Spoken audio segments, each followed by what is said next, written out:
waiting room coming up next.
Oh, it's Friday, and here at hi-rez, we don't celebrate. Go on. We don't celebrate ever anything. We don't celebrate Friday because it's the weekend. We celebrate Friday because the SPL is back, and we've got a great weekend of the SPL for you. And of course, here in Season 9, the SPL is powered by our friends over at Prime. All of those games you just saw for free this month in June. I saw Far Cry and said, that's got to be it. That's a big enough game. I saw Calico. No chance there's more. And then Astrologaster popped up. Give me one more. And surely that's it. And then Across the Grooves? No way. Prime. You get so much every single month. In just a few days, you're going to get a whole new slate of games for July. And that'll continue throughout your Prime membership. So thanks to Prime again for powering us here in Season 9 of the SPL. That bit very much stolen by my friend Mifflin, who's with me on the desk for another great week of the SPL and no celebrating. Not stolen. By me, from me. Did I say bye, my friend Mifflin? Oh, I did not. I didn't take that bit. I am all over the place. Hey, another week in the SPL about to kick off here, Miff. We set the stage pretty well in the SPL waiting room, I think. You got meta changes to look at. Do we continue with Warriors in the solo lane? We've got standings changes potentially over the horizon. Do we see growth? Today is the day of growth for both of the matchups that we've got, because the Tartarus Titans and the Olympus Bolts, they're standing strong towards the top of the SPL. Bolts undefeated at 3-0. Tartarus Titans just one game behind at 2-1. So the day of growth from the Solar Scarabs and the Valhalla Valkyries, that's what I'm calling it, because the Titans and Bolts, both very formidable opponents, they will be favored in this matchup. And it is about those other two teams, Miff, I think, at proving to us that the standings aren't necessarily indicative of how their play is going to look over the next couple weeks. A day of growth, to be sure, and I'm sure that Solar Scarabs fans and the Valkyries fans would love to see it. But fortunately, even if they do both fall, Scarabs and Valkyries, in their first sets of the week, both of them have double headers, so multiple opportunities to improve their placement in the standings. Yep. Excited to see them pan out. But these are two teams that I think need to start hitting their stride soon. The year is starting to tick onward. We're getting closer and closer to the World Championship. You need to be starting to get ready to iterate and figure out your style that you want to progress with for the rest of the year. And I'm not certain we've seen that from either the Scarabs or the Valkyries just yet. Right, that's the ultimate question. If your team is gunning for the World Championship, it's time to get World Championship caliber Smite up and running here shortly. And for the Solar Scarabs, that might mean leaning on a world champion that they've got on their squad. Scary D, remember, joined the squad this year. Has been some growing pains, as we like to call it, through this team. I think it started to hit his stride a bit better, started to synergize with the rest of the Solar Scarabs a bit better. But I also think figuring out the meta more consistently for Scary D, and what that means for Scary D is really going to help this team, because we've seen, yes, Bologna, yes, Osiris, yes, Amaterasu, but then a bunch of Uller games kind of mixed in there. I think this will be an eye-opening week for us and what Scary D really likes to play. Yeah, I'm excited to watch Scary D. Maybe some bias there. I used to team with this guy way back when in Season 2, and I would argue that he has still got that same incredibly aggressive play style. When the Solar Scarabs are on a roll, you better believe Scary D is leading the charge, and probably by a country mile. He's going for fights that his team can't follow up on at times. And he makes it work regardless. A very, very mechanical player. I would argue reminiscent of what SOT used to bring to this team, in that for the most part, he'll be able to hold his own in lane. He's playing these difficult-to-play characters, but he's executing on it very, very well. Maybe not to the same extent that SOT has been recently, but still certainly a talented player in his own right. You think it is?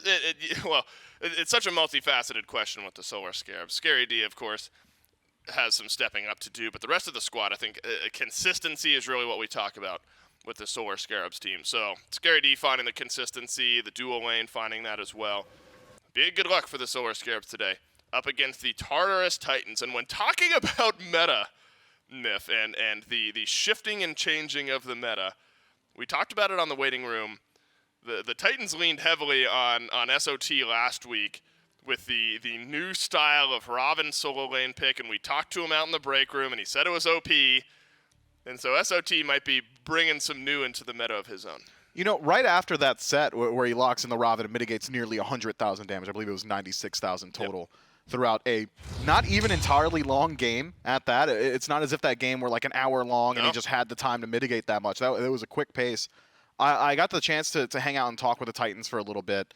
And Cyclone or Aurora, one of the two, had said, you know, we didn't even practice the Robin. We said they didn't scrim with it. We didn't scrim with it. It's not something that he's like been grinding and ranked or anything like that. He just kind of showed up and said, hey, I think Robin might be good here. And lo and behold, it really, really was. I wouldn't be surprised if with that style of build that we see some changes to either the itemization, I'm talking patches, like SOT's performance on that god with those items in that game might just change Smite holistically, be it the items or just how Robin interacts with the scaling.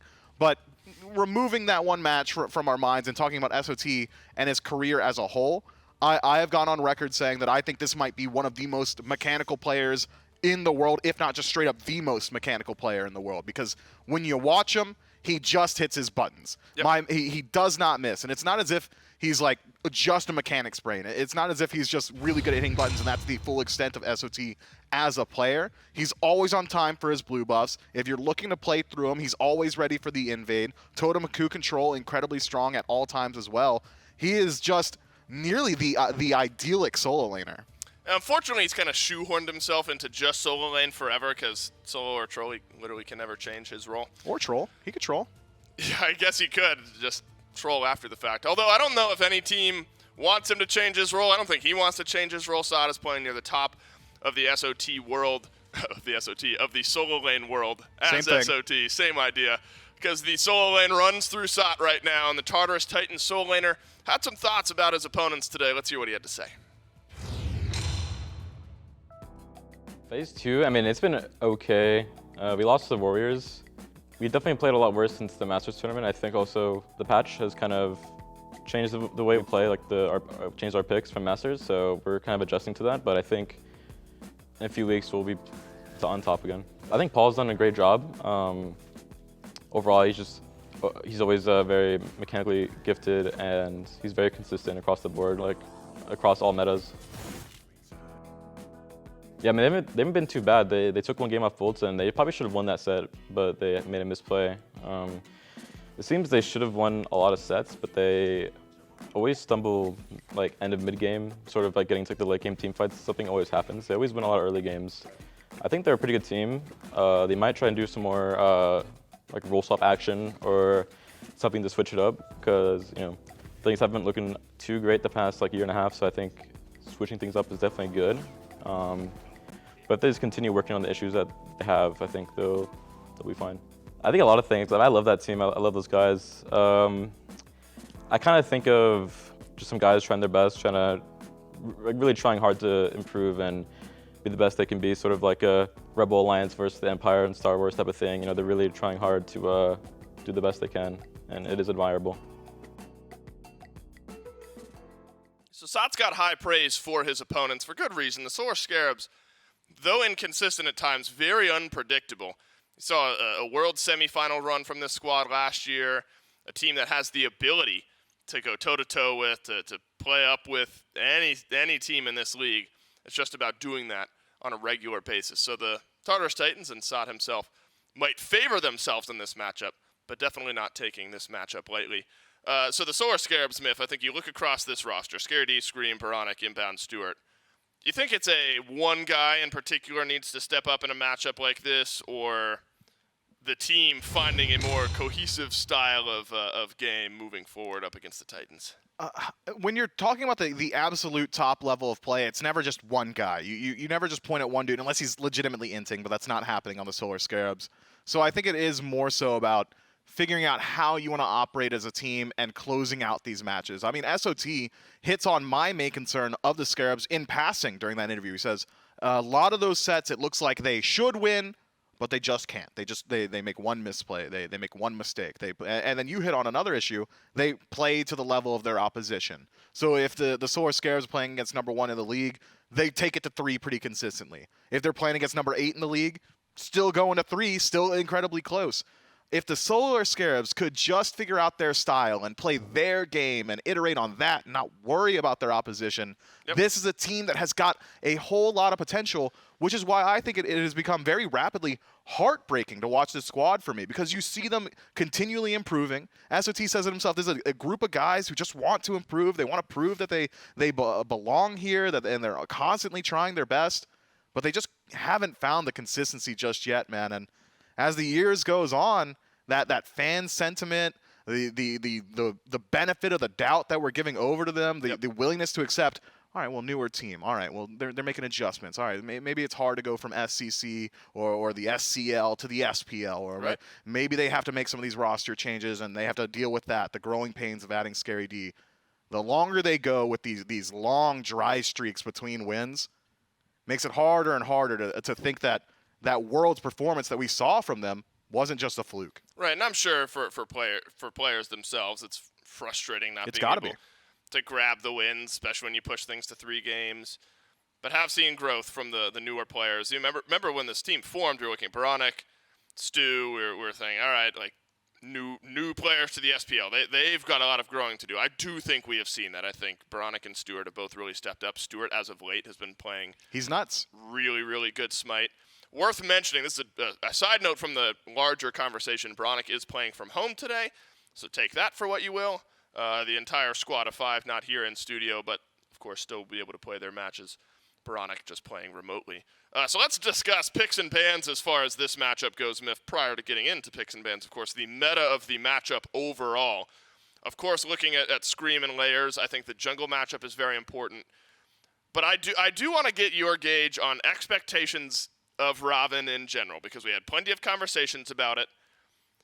And we need to gather data, right? I think this first matchup, especially with Sot himself being in the lobby, will tell us something.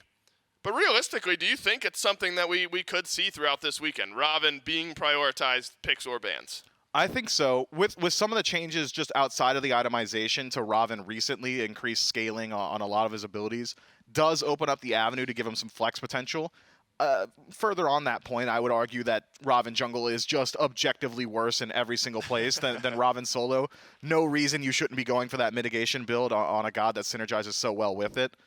But the strength that we saw, if you are able to get your soul laner to a late game state, and for the most part in the SPL, that's happening just about every single game, having someone who just has like 60% mitigations at all times, that scales even higher with a well-placed ultimate and the survivability in his kit is just good. He operates very similarly to how an Osiris does in the late game, where he's just creating so much space, he does just enough damage where you can't ignore him.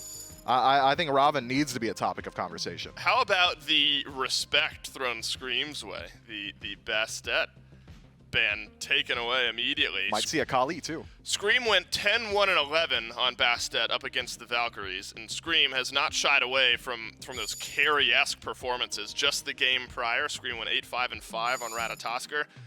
Maybe like a Merc now? In the matchup before that, we also saw a 10-1 game on a Kali. So yes, I think Scream getting the respect he deserves on some of these bans. And then a little nod towards Scary D with the Bologna being taken off the table. And then some league-wide bans. There's the Uller banned out against the Tartarus Titans. That leaves open Chernobog, though, Myth. 100% pick ban rate, literally down the middle at 50-50, and 65% win rate through 17 games. That's not like 66 and you've won 2 and lost 1 through 3 games. Through consistent play, 65% win rate, one of the strongest picks available right now. In a world where the team fights around objectives are going as long as they have recently, the ability to have a dedicated split pusher that can just get himself into the team fight immediately at a moment's notice is so valuable. Chernobog around Fire Giant dances, just heads to the duel lane, hangs out. If a fight starts up, he's inside his enemy shadow. If a fight's around the Gold Fury in the late game, heads over to the Soul lane, does the exact same thing. But what we are seeing from the Solar Scarabs here is something that I also expected to see a whole lot more of. This Freya has very quickly been rising through the power rankings. Her ability to just have all that burst potential, that consistent DPS as well, with the automation fitting her again. I think she's in a very good spot right now. Man, this is why I wish Gore was here. So I remember the 2 Robin games from SOT last week when we saw it out of solo. Apparently Robin's been played more than that throughout the SPL this phase. And I'm just forgetting when it was. But 100% win rate for Robin through 4 games. And we'll see it again here, presumably for solo lane and SOT, of course, and Yu Huang. So you've got not only supreme tankiness and dive ability with Robin, but now you've got late game and a bit of early game burst damage between Yu Huang and Chernobog as well. On the flip side, also have that for the Solar Scarabs, Myth. Freya and Capri, we assume that'll be the dual lane for the Scarabs, as Stu has looked good on Freya here as of late. And then AMC, again, assuming to the mid lane for Baronic. So there is also late game shred and burst damage available for the Scarabs.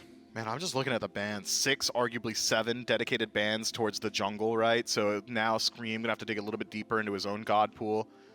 Could be that he goes to just like a standard assassin, but Scream's also one to play things more in line with the eclectic.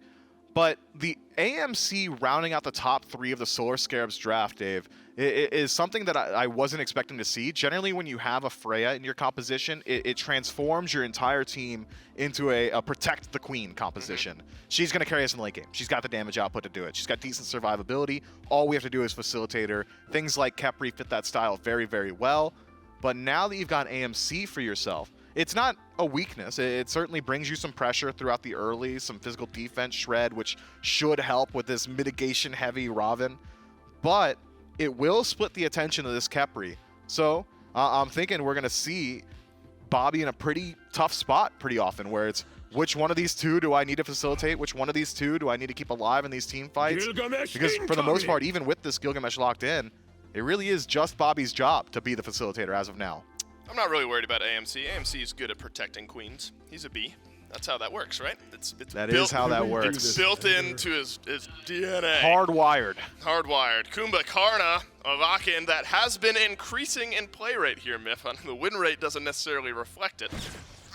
1 win, 4 losses for Kumbha Karna, and then Ratatosker as well. So that is, I mean, Gilgamesh ends up getting picked for Scream here anyway.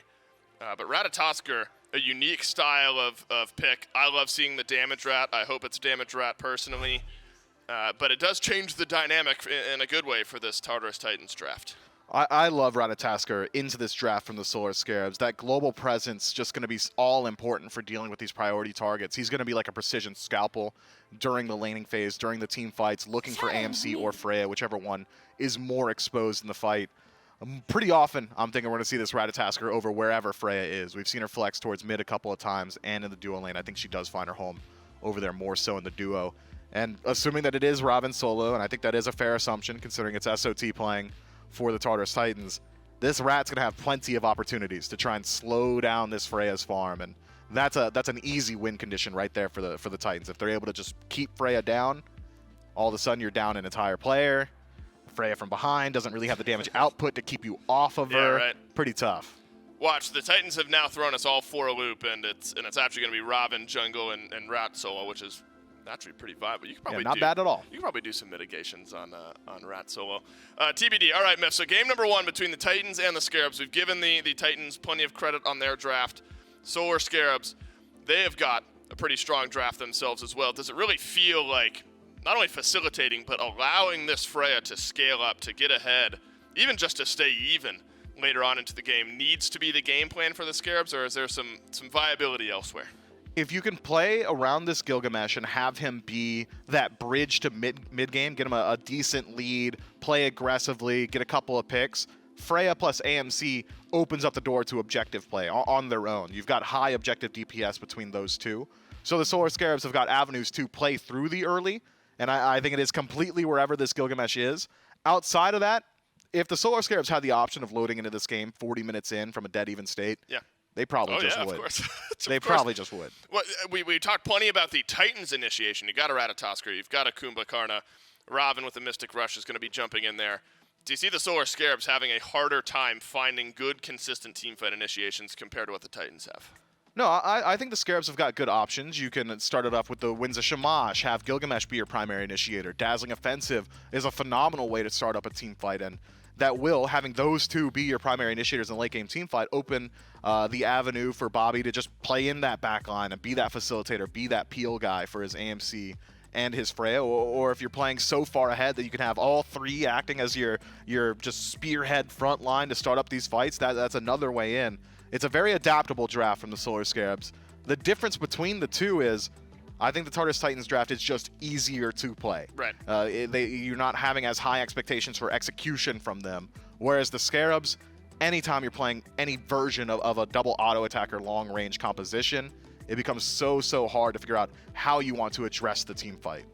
And look, it's not like Sot on Robin was like breaking any like mechanical metas, right? I mean, you're just running at opponents, and you Mystic Rush in, you get the CC immunity, you root, you deal a little bit of damage, but you take a whole lot of it, and you're just fine on the other end. So I agree, mechanically, pretty straightforward draft here for the Tartarus Titans.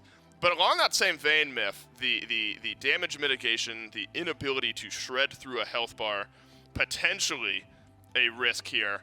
That said, when you've got a Stinger and a Freya later on into the game, I know we've discussed like different ways of dealing with this Robin build. Say shred is maybe one of them. I think the Scarabs have a decent amount of shred on their side. Yeah, I am curious. I'm not the most well-versed in like the actual mechanics behind Smite itself. Yeah, right. I have no Because Robin is damage mitigation, right. not protection stack, Right. and AMC's Stinger is protection right. shred.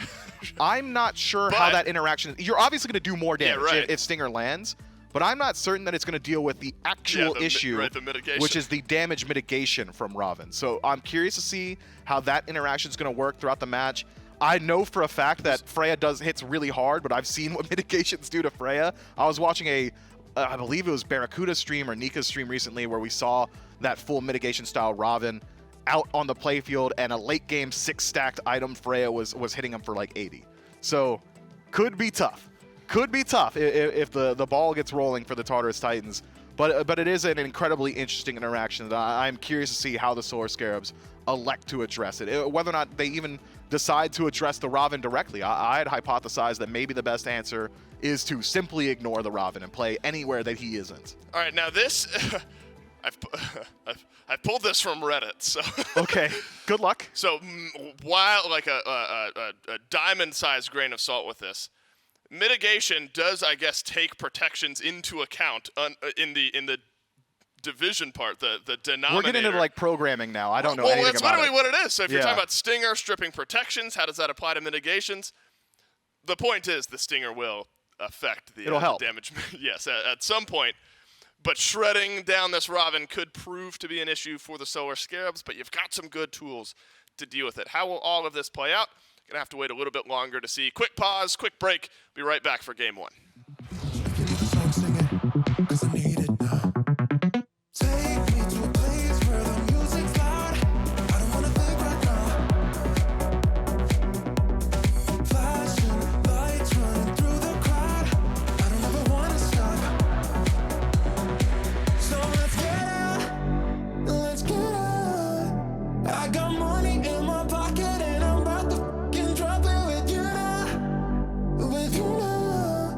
Tear the roof off every building. I know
yeah. And he said, oh,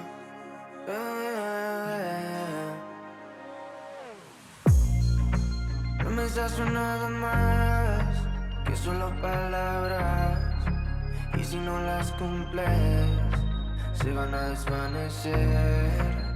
Algún día volverás tú al lado mío, y yo de testigo. Vamos 1, 2, 3, sin estrés. Muéstrame esos pasos, te cuento hasta 10 y ven. Yo sé que tú quieres moverlo sin pena, ven. Sin estrés, muéstrame esos pasos, te cuento hasta 10 y ven. Yo sé que tú quieres. Sé que tú quieres conmigo, amor, de todos esos placeres que brinda la vida y que nos hace tan feliz. Sé que tú quieres conmigo, amor, de todos esos placeres, como acariciarte y conocerte de raíz.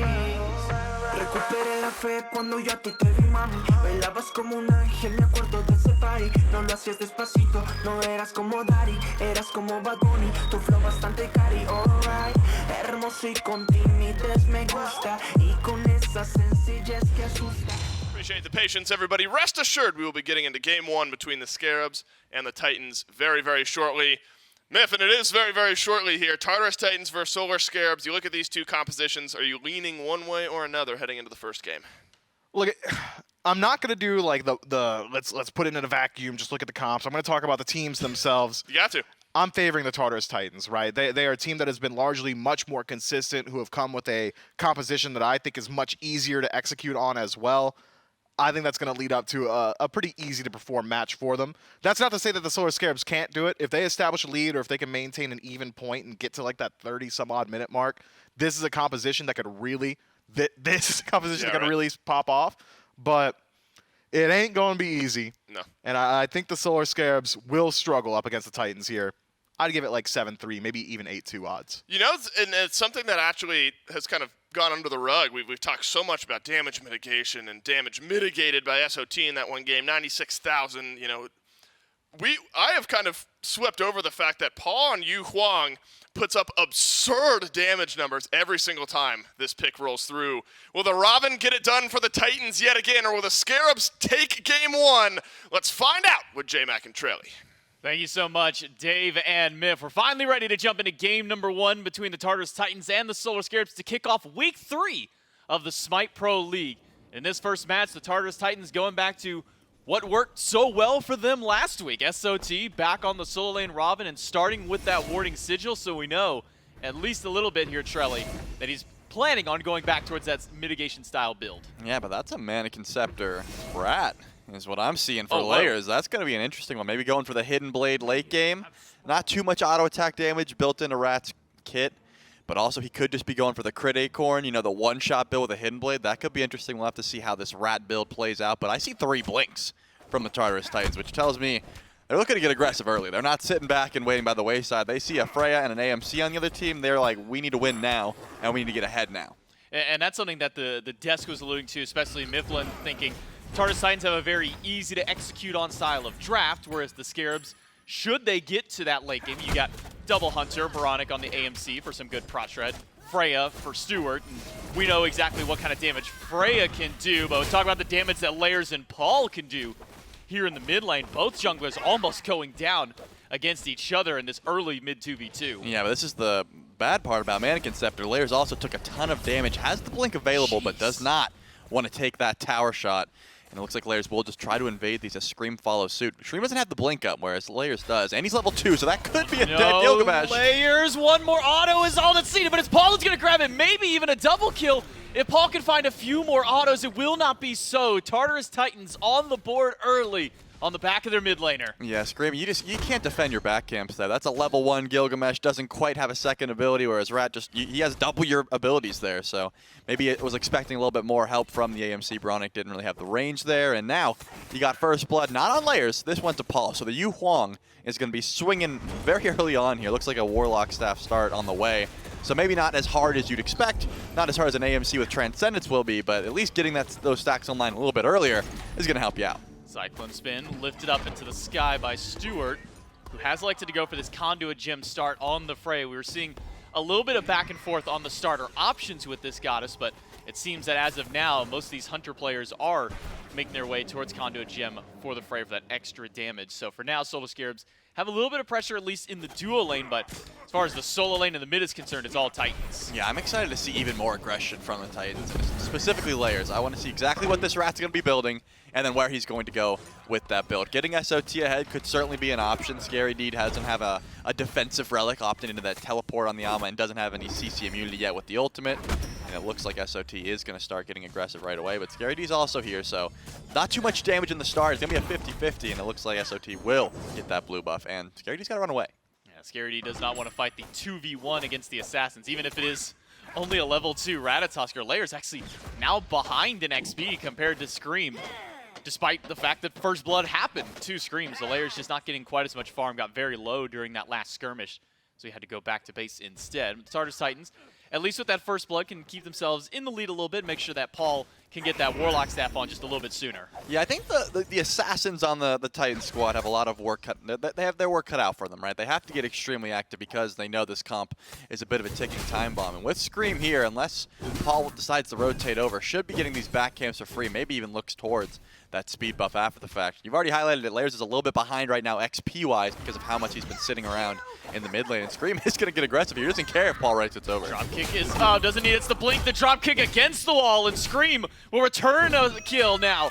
Over for the Solar Scarabs, this time taking Layers down. Yeah, and he did even, I actually don't think he got the speed buff. So he got the kill. That's what you really want there, but stealing away the buff would have been even worse. So now he's going to look over to solo lane. Maybe he can help out. Solo Turtle does get over to level 5. Should have the ult available, but not going to use it. Nope, just holds on to it and use the overhead kick to get past the drop kick coming from Scream. So SOT maintains his ultimate, maintains his life, and starting up towards a Soul Leader for his build. It's what we saw come out of him last time he ran this mitigation build. It was Soul Leader into Glad Shield, and then stacking up all of his protections immediately after there. So should be at least some early damage for SOT now that he's had the opportunity to go back and buy that first item. Yeah, I'm calling it just the sustain. I'm not even calling it damage. Everything SOT does here is just to try and survive as much as possible and be annoying. Of course, it does give you damage, and he's going to use it as such, but, you know, I'm just imagining how this Robin is going to play out, and it looks like the Thistlethorn Acorn. What a name, first and foremost, but not going for the crit dash Acorn that I was expecting just because of that Mannequin Scepter. It is just going to be going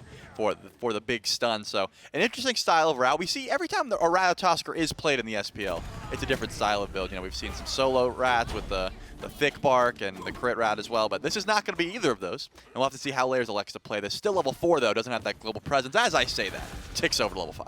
Yeah, playing around the Acorn Blast with that Acorn there, get a little bit of extra damage. An invade on the purple buff and a fight in the mid lane. Layers is going to go down in the 2v2. The Dragons will kiss for Paul. The root is off the mark, however, so Baronic will be able to squeak by this fight.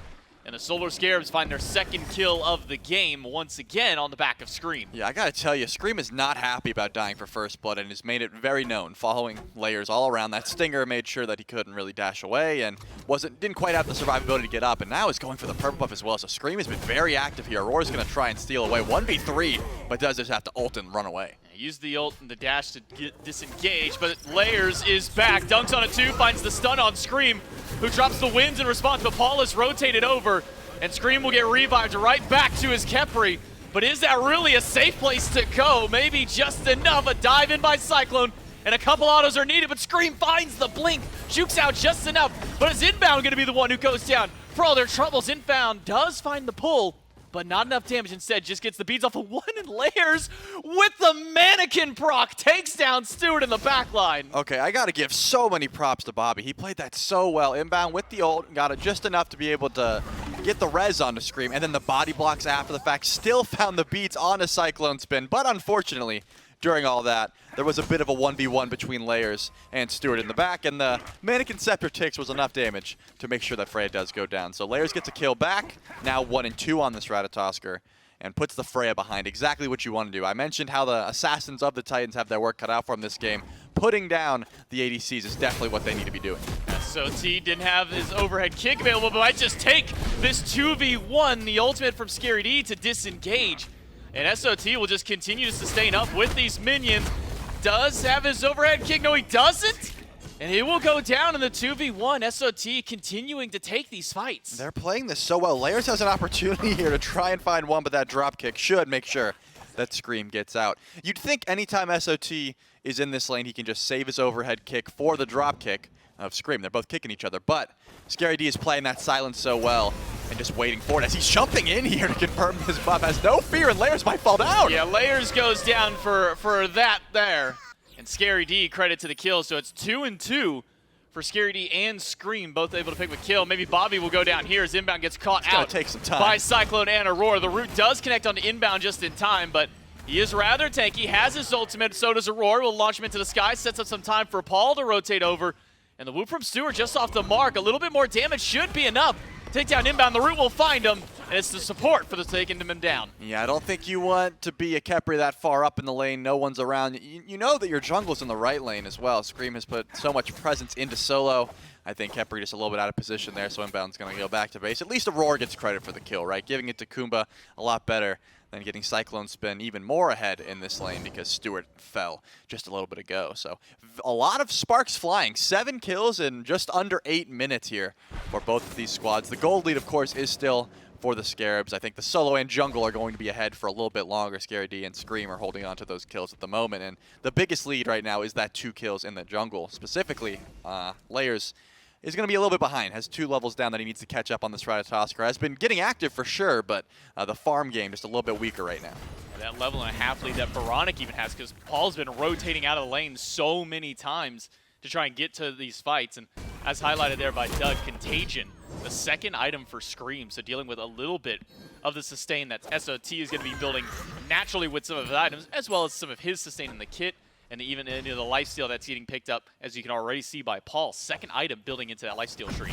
Yeah, the Soul Gem with the Warlock Sash on anyone, really, as long as you have a good amount of abilities that you can spam, just gives so much value, especially when you're up against a Hunter in that mid lane. Aurora is going to be grabbed away here and has to use the ult very early on. The uppercut goes up, and that's all. He just really wanted to make sure that the Trebuchet goes the way of the Titans, and it looks like once again SOT could be in some trouble here. Up downs this time, trying to join around. And Layers has rejoined the fight, but there's still a dazzling offensive and a Cyclone's going to use the beads as he had joined the fray.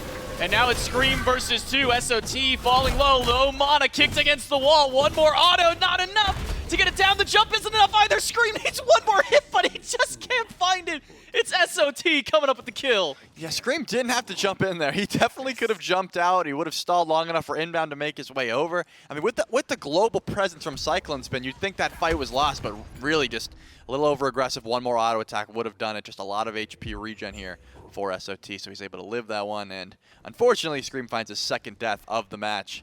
Given the fact that he was the one that's ahead, you really don't want to be dying right now, but at least Scary D is still 2-0, right? That's your shimmering ray of hope if you are the Solar Scarabs. And the gold lead is still even, right? With a late game centric composition, with the fact that you have this AMC, and we've already touched on the Freya, just being up 30 gold at 10 minutes is going to be pretty good. You'd be fine to be down gold right now. Yeah, I mean, same with the XP sitting exactly dead even. We get a nice perspective from SOT's point during this fight. And that's what you were highlighting earlier, is anytime that dropkick is available, SOT should just be able to use his own immunity to get past that one. And look at SOT's mana bar this entire time, sitting so low throughout the entire duration of this fight after immuning 1. Only just gets enough mana for like 1 ability at the very end, and doesn't even end up needing to use it to get the kill there. SOT playing that as closely as he can. If you were wondering, Heroic Leap did 45 damage there, so I'm pretty sure Scream thought it would do a little more and he'd be able to get the kill with that jump. Not going to be the case, and unfortunately, once again, Scream falls down. But, you know, there is a highlight here, and the fact that Veronica has been farming extremely well. Actually hits 12 before Paul, and Paul did get that kill early on, so been farming very well in this AMC, using those hives, that mobility, to get to farm as quickly as possible. Inbound's 2 levels behind, but he is a Khepri. I don't think it's going to be the biggest deal. As long as you have some protections and cooldown, you should be able to ult your team pretty effectively. And it looks like might be setting up around this Pyromancer are the Scarabs right now. Cyclone doesn't want to take this 1v1 up against a Freya, especially when this Freya is hitting this hard. Stewart wants the solo kill, but he's not going to have enough damage. He was 1 auto away. Meanwhile, Solar Scarabs able to at least grab something on the right side, but they've already lost 2. Might be a third if Barana gets caught out, and he does. Layers picks up 1. SOT grabs a couple. And Cyclone Spin, who almost died on the left side of the fight, has rejoined his team on the right side.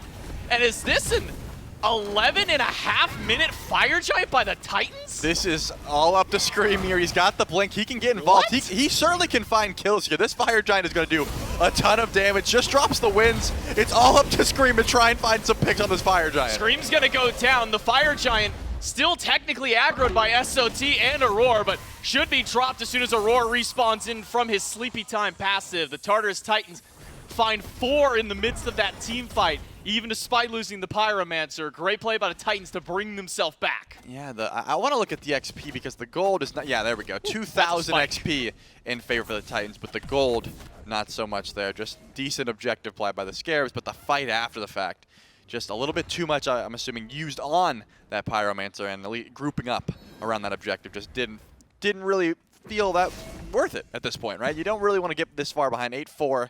Again, the XP is what you really want to look at the moment.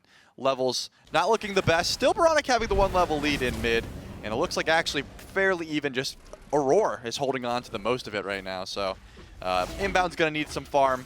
Doesn't have any cooldown built just yet. Probably wants to get those Scarabs Blessing online, and it'll be a lot more useful this Kepri. Layers is definitely going for a much more one-shot style build, not going into Bruiser or any kind of defense right now. A Transcendent second item after his Acorn finish, and going still further into that Morningstar tree. So going for a lot of early power, but it's going to take him a while before that power comes online. Stacking that Transcendence in the jungle, not the fastest method compared to some of these laners. Yeah, you don't have infinite minions to stack off of. Well, you do. They do continuously spawn, but you have to look at all the camps, and those are a lot less than an actual wave of Scary D's playing Ring Around the Rosie here, trying to juke out Solo or Troll. Not too many objectives, unless we see another 11-minute Fire Giant pull. I don't think there's going to be too much action on the right side of the map until that Pyromancer comes up, but the Gold Fury is still up to be looked at, given the fact that not too many relics are down, and there isn't anyone who really wants to force an objective. Given the map state, I don't think we're going to see too much action for a little bit until something is forced, maybe a tower or something like that. You know, we've seen a couple skirmishes in the duo lane where Stuart and Cyclone Spin trade some auto attacks, but not really netting anything. No real deaths happening in that duo lane just yet. Well, do you see a small fight of the Totem of Coup? That's probably the most intense Totem of Coup that we've seen in some time in solo, especially 14 minutes in. And SOT is basically taking no damage. Finally, will eat some, but that buff to his passive coming through, you really get to see some shines of light that way. Layers dunks down, gets an ultimate out of Stuart. And Stuart has some backup with inbound, but Aurora on the way could mean a potential turn for the Titans to keep going. Or not. Instead, we get to go back to SOT versus Scary D in this solo lane matchup. And SOT is winning every single trade, securing his own blue buff, but will not use his ult to chase down Scary D. Yeah, but now the red buff is being looked at here. Remember, Layers already used that ult, and maybe Aurora is the only one being looked at while Layers pulls in. Does have to beads, and the chase is on. Layers down to a quarter HP. He gets a little bit of shielding from the shell from his teammate, but he doesn't have the distance to get out. Just a little bit more defense coming his way, but he walks right through the bees. Baronic picks up the kill against it, puts a 5th one up for the Scarabs, but Aurora's still caught in the middle of 2. Finds the mez onto Stuart and inbound, and will be able to dash his way out. Yeah, I think SOT was thinking about making the rotation over, but I think also just called it off. So both solo laners are going to be sticking back because the Gold Fury is no longer being looked at. You know, whenever there's a fight around the Gold Fury, you expect both solo laners to sort of peek over, look, and go, do you guys need me? And then once it gets called off, they're like, all right, we're just going to go back for farm. So those rotations are called off as inbound and Stuart were maybe looking towards that purple buff, but realized it might be going down a little quickly. Cyclone Spin's got a fair bit of crit already, going for that Wind Demon before the Atalanta's bow in this build, and unless Silver Branch could be in that slot as well. Usually we see very early on in the Atalantas if you are going to go for this bow build, so we'll have to see how much crit Cyclone's been willing to build. His DPS goes up a lot more once he gets it online, and he's got 5 assists right now, so been very active with that ultimate. Cyclone's been using his global presence very well thus far. SOT does so much damage on this Robin. Even up against, it's only a single defense item. It's more of a bruiser-esque item out of Scary D, having just that Berserker shield for defense. But even still, SOT really putting the hurt up against this Amaterasu for now. And as we've seen, so far, Baronic has been the upward trend for the Solar Scarabs, really one of the only ones who's been able to maintain some kind of lead in his lane, sitting up about a level over Paul, mostly because we've been seeing Baronic rotate to so few of these major fights. He's pretty much only been taking these fights around his lane, and Inbound's gonna need some help from his mid laner if he wants to get out of here. He will do so. Drop kick off the mark by Scream. As Paul goes up into the Celestial Flight, he's gonna need the Dragons to help him out. Use the beads and clap some damage right back through, but with that ultimate push through, gets a double push. Layers crashes down. Paul should not make it out of this team fight. Scary D's still chasing and surrounded by everybody. It's Stewart who gets the kill, and Scream finds Layers under the tower. That was such a sick dueling dragons by Paul, but it wasn't enough to make that safety known. Scream even able to find that dive onto Layers as well, but now could be in some trouble here. Very deep, and it's going to have some juke shoes in the base, but if he stalls here long enough, that Gold Fury could go down, and I think that's Scream's plan. Keep Cyclone Spin and Solo Tro busy. Will fall down eventually, but the Gold Fury should be going down. Aurora's here, though, can probably stall this one out. Finds a triple mez, gets the Groggy strike, but not enough damage to steal the objective. Almost gets enough damage to take down Inbound. Aurora should fall here for his attempts at a steal, but the Solar Scarabs able to grab a Gold Fury, at least puts themselves a little bit further in the lead as far as the gold is concerned. 2,700 gold and 2,000 XP to the Scarabs. Yeah, we've been highlighting a lot the fact that the Solar Scarabs don't need to force too much because their late game is just so strong. But whenever these kill opportunities are presented to themselves, Paul using that Celestial Flight a little bit early, gets caught out there. I thought maybe Inbound was in trouble because I think the whole fight started out where Paul finds a lot of poke onto this Khepri because of the way that he's itemized, has a breastplate, but no real strong magical defense item just yet, building into it now. Paul finds a lot of poke. Maybe the ult comes through, but decides better against it and decides to retreat. Aurora's not really in a position to peel for his mid laner, and then the fight just completely turns on its head, even with a great ult from Paul to try and peel for himself. The dive potential between Scream, Scary D, of the whole squad of the Scarabs really are able to clean that one up. And then obviously Scream also finds the kill on the Layers underneath that tier 2 tower. Dies in the enemy base, but you get the Gold Fury also. So I think the Scarabs pretty happy with that. See Aurora going back towards using this Bracer. It's something that I'm not even going to say exclusively Aurora has been picking up, but he's one of the few supports in the league who has been consistently picking up that second relic, using it as a ward around the Fire Giant, giving his team that extra damage and movement speed. I mean, how do you feel about the Bracer for the Titans in this composition as the Scarabs start going for the Pyro? I'm a big fan of the Bracer because it gives you the vision on things like this where Aurora decides, you know what, I don't think I can step up to that Pyromancer. It's dying very quickly. Stewart is here. Cyclone Spin has not made his presence known. He's on the top left of your map currently going for a tower, so if there was a Fire Giant opportunity, would be able to use that Nightmare to fly over and help out the squad, but realize that there's no Fire Giant after the fact. The Pyromancer goes down, sure, but you don't really have to help. Again, I have to highlight the way that Baronic is farming. Level 19, now 2 levels ahead of Paul on this AMC. Close to 20 before 20, and back in the day, that was a good, a judge of how good you're farming. Right now, this is an even better vision of how much he's farming. He's just been getting so much XP and been able to stay ahead consistently in this lane. These Stingers have been landing as well, so expect to see a lot more damage coming the way of Baronic once he hits level 20. Baronic's essentially been left alone in the mid lane. Inbound has been helping out Stewart. Scream has been helping out Scary D more than anything else, so Baronic's just gotten a lot of time to himself in the mid lane to get some of that XP. As you can see, he's almost 4 full items deep into his build at this point, and we're only 20 some odd minutes, not even 20 minutes into the game just yet. That's about to tick over. Now, we saw some early potential pressure over in the Fire Giant by the Tartarus Titans earlier on. It was, 11.5 minutes they pulled that one. That turned into like a 4-for-none trade, only losing out on the Pyro. But ever since that point, Tartarus Titans have kind of been on a downward trend more than anything else. Yeah, I'm looking at Scream's build now, and it seems like he's taken a little bit of a hint out of SOT's book, where obviously Gilgamesh does get a lot of benefits from building tank stats. That makes sense to me, but the 4th item, Gauntlet of Thebes, the only real damage he has is the Jotuns, which appears to be just for cooldown, and then the Glad Shield. He's hoping the Glad Shield procs and the Bumbus Hammers late game will be enough DPS to help out his squad, and given the way he's been playing, I think he's right. I think that he's been able to stay alive pretty well. Right now he's got 4 deaths, the most on his team, of course, but still has been able to confirm a ton of kills in the back line, putting himself out of position for the betterment of his team. And given the fact that Stewart is here, I don't think this is a fight they're looking for. The Fire Giant is going to be pulled inbound and starts it up. Solar Scarabs on the Fire Giant. 4 in the pit and 1 as zone duty, but SOT and Aurora have made it to the back line. The Fire Giant is falling low, will finally be leased. Layers up on the tree, but where is his target? It's on the retreat to find Scream, who's at the back camp. Scream will not be able to make it out. He loses that matchup against the Titans. An ult by Aurora finds Scary D, but a double whoop by Stewart will at least disengage the Scarabs for now. Yeah, that was not good. I mean, I don't know why Scream went. Maybe he thought Scary D was going to be diving with him, but now the Titans are in the controlling seats here. They're able to just push back the Solar Scarabs and say, hey, maybe we'll pull this Fire Giant. Maybe we'll bait you into a fight. We have the Bracer down as well. So we've got a big buff here. Scary D has to try and be the frontliner for the squad. SOT gets pulled in, but SOT's not taking a lot of damage. He'll turn his sights over towards Baronic instead, and will put the hurt on the mid lane B.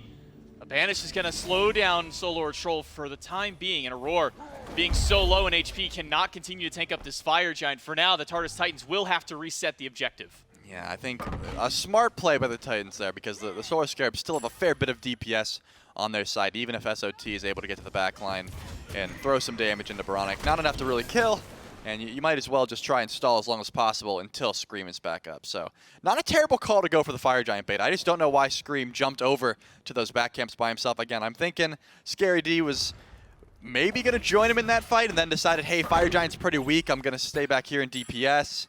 Maybe if you die and we get Fire Giant, it's all worth it, but the DPS then stopped because Aurora did a great play of blinking to the backline and just being annoying, mezzing, you know, having so much CC on this Kumba. And the Scarabs' whole Fire Giant push falls apart. But you don't lose too much, it's just one life. You're still up in gold, and that Oni Fury has spawned back in. So maybe some time to reevaluate your situation, go for a Oni Fury pull that could help out your gold and your map state. Both of these teams, I imagine, want to go for something like that. SOT now level 20. Has the opportunity to go back and upgrade his Sigil, and he will do so. So one item away from this full mitigation build as he gets his Sigil of the Old Guard, his Oni Hunters, and his Spirit Robe up.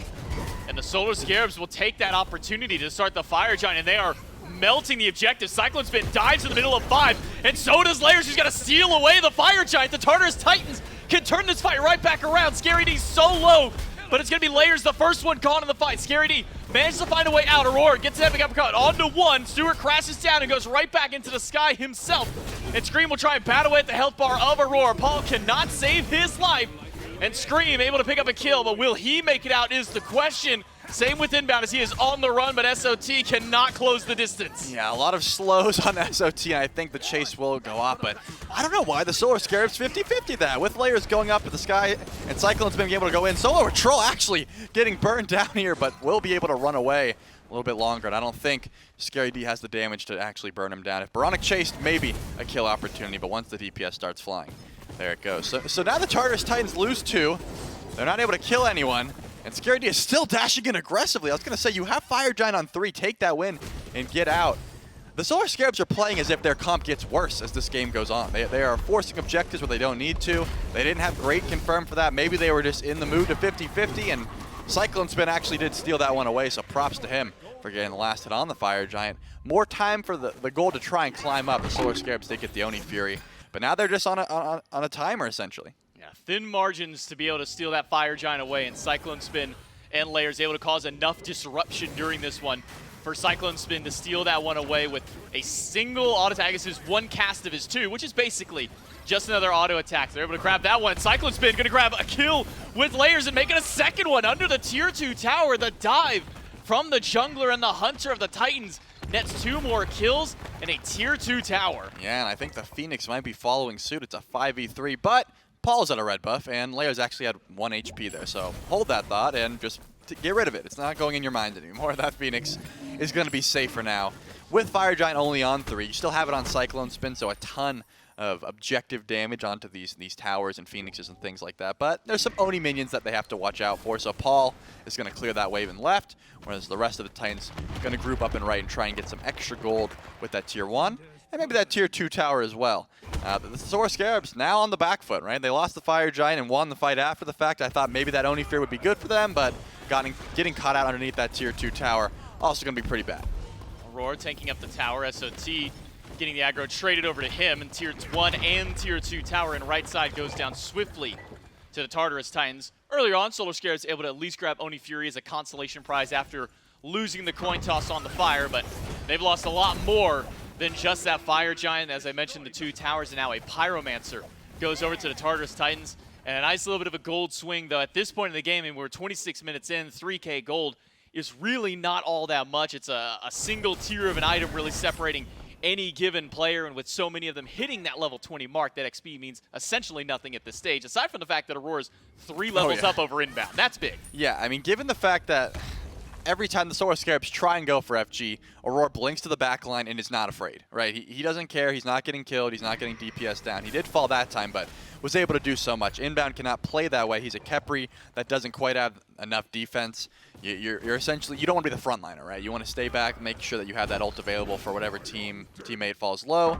So it's a completely different play style. Aurora has been so effective as being just a nuisance for the Solar Scarabs. Now they're going to have to defend this left tier too if they want to keep some of this gold on their side. Scream spots them out. And I don't think it's going to stay up too long because of the fact that 4 Titans just walked around the corner and there's only one Scarab there, and it's just Scream who's saying, you guys want this? I'm going to stand here, but if you do aggress, I might just back up. Will be a hard defense from the Scarab. Scream even using his ultimate That was smart. to zone the Titans away, and the Titans will give up the hunt of the left side tower. Their Fire Giant buff now worn off, so no Phoenix is taken during at least the first incarnation of this buff. The Tartarus Titans can set themselves up for another, but the good news for the Solar Scarabs is because no Phoenixes were taken, they don't have to deal with any fire menu waves as this next objective comes up. Yeah, the Fire Giant buff had 5 seconds on it, so Scream's like, I'm just going to ult this wave. You guys can push next wave, but you're not going to have a Fire Giant buff. And they were like, well, unfortunate. He dropped the ult. We'll take that as when we back off. Something to know is that Scream hasn't picked up Bumba's Hammer yet, so that cooldown will reign true for a little bit longer. I don't think Winds of Samash will be up in time for this FG if they were able to pull it right away, but I don't imagine the Tartarus Titans want to try and 50-50 it either. They've been playing these objectives extremely well. They've been waiting around, making sure that some abilities were used or the Fire Giant did a good bit of damage, or at least a big grouping of the Scarabs comes through before they decide to get aggressive, and I imagine that will continue. And as highlighted by Doug, SOT does finish up his mitigation build with Alono's Mask. They're going to be taking even less damage than he already was, which is hard to believe considering how much it took to actually start burning through the health bar of this Raven. SOT will rejoin the Titans, and the Fire Giant will rejoin us on the map as it has now spawned itself back in. The Tartarus Titans are around. Solar Scarabs as well have 4 players to the top. The question to you, Charlie, is do the Titans try and bait them in with a Fire Giant, or do the Titans just go for the fight? Well, it seems like Aurora wants to walk up at least for some vision. Again, I don't think the Tartarus Titans are going to try and pull. They want to try and catch someone out. Usually the Scarabs are the ones to make the mistakes at the beginning of these objectives, just trying to get a little bit too aggressive. Layers is built just full glass cannon with that hidden blade, so Rat definitely has a lot of damage potential, but also could just get one shot in the back line. Scream is just pushing this tier 2 tower, though. Isn't really afraid, and it looks like Layers will go up into the sky. It might be a 1v1 opportunity. Well, it's jumped over a drop kick up against Layers, and Layers is not winning this fight. He needs backup from Cyclone Spin, and that backup is more than enough. A leap out by Scream, and Aurora there to try and slow this one out. Scary D trying to defend against Scream, but Scream cannot get over the wall. It's Cyclone Spin to find the first kill, and now it's a full-on battle in the mid lanes. Baronic has an ult put on him by inbound. Baronic is low. Stewart is gone. Baronic does manage to find one on the Layers, but it's a double kill for Cyclone. I have to give even more credit to Aurora. Their inbound was in range to ult Scream and res his jungle, but the Mez came through at the perfect time. No beads available for this Khepri, so that Mez reigned true. You can't get that ult off if you're asleep, so unfortunate plays there. Scary D is the only one to try and defend this Fire Giant. In 15 seconds, it will become enhanced, so I imagine Scary D would like them to burn it down quickly, but the fact that he's running away right now probably means that it won't be a good call to wait. Layers up in 25 seconds. There's no way they can wait for that. They will just wait till 30 minutes ticks over. The enhanced Fire Giant goes down.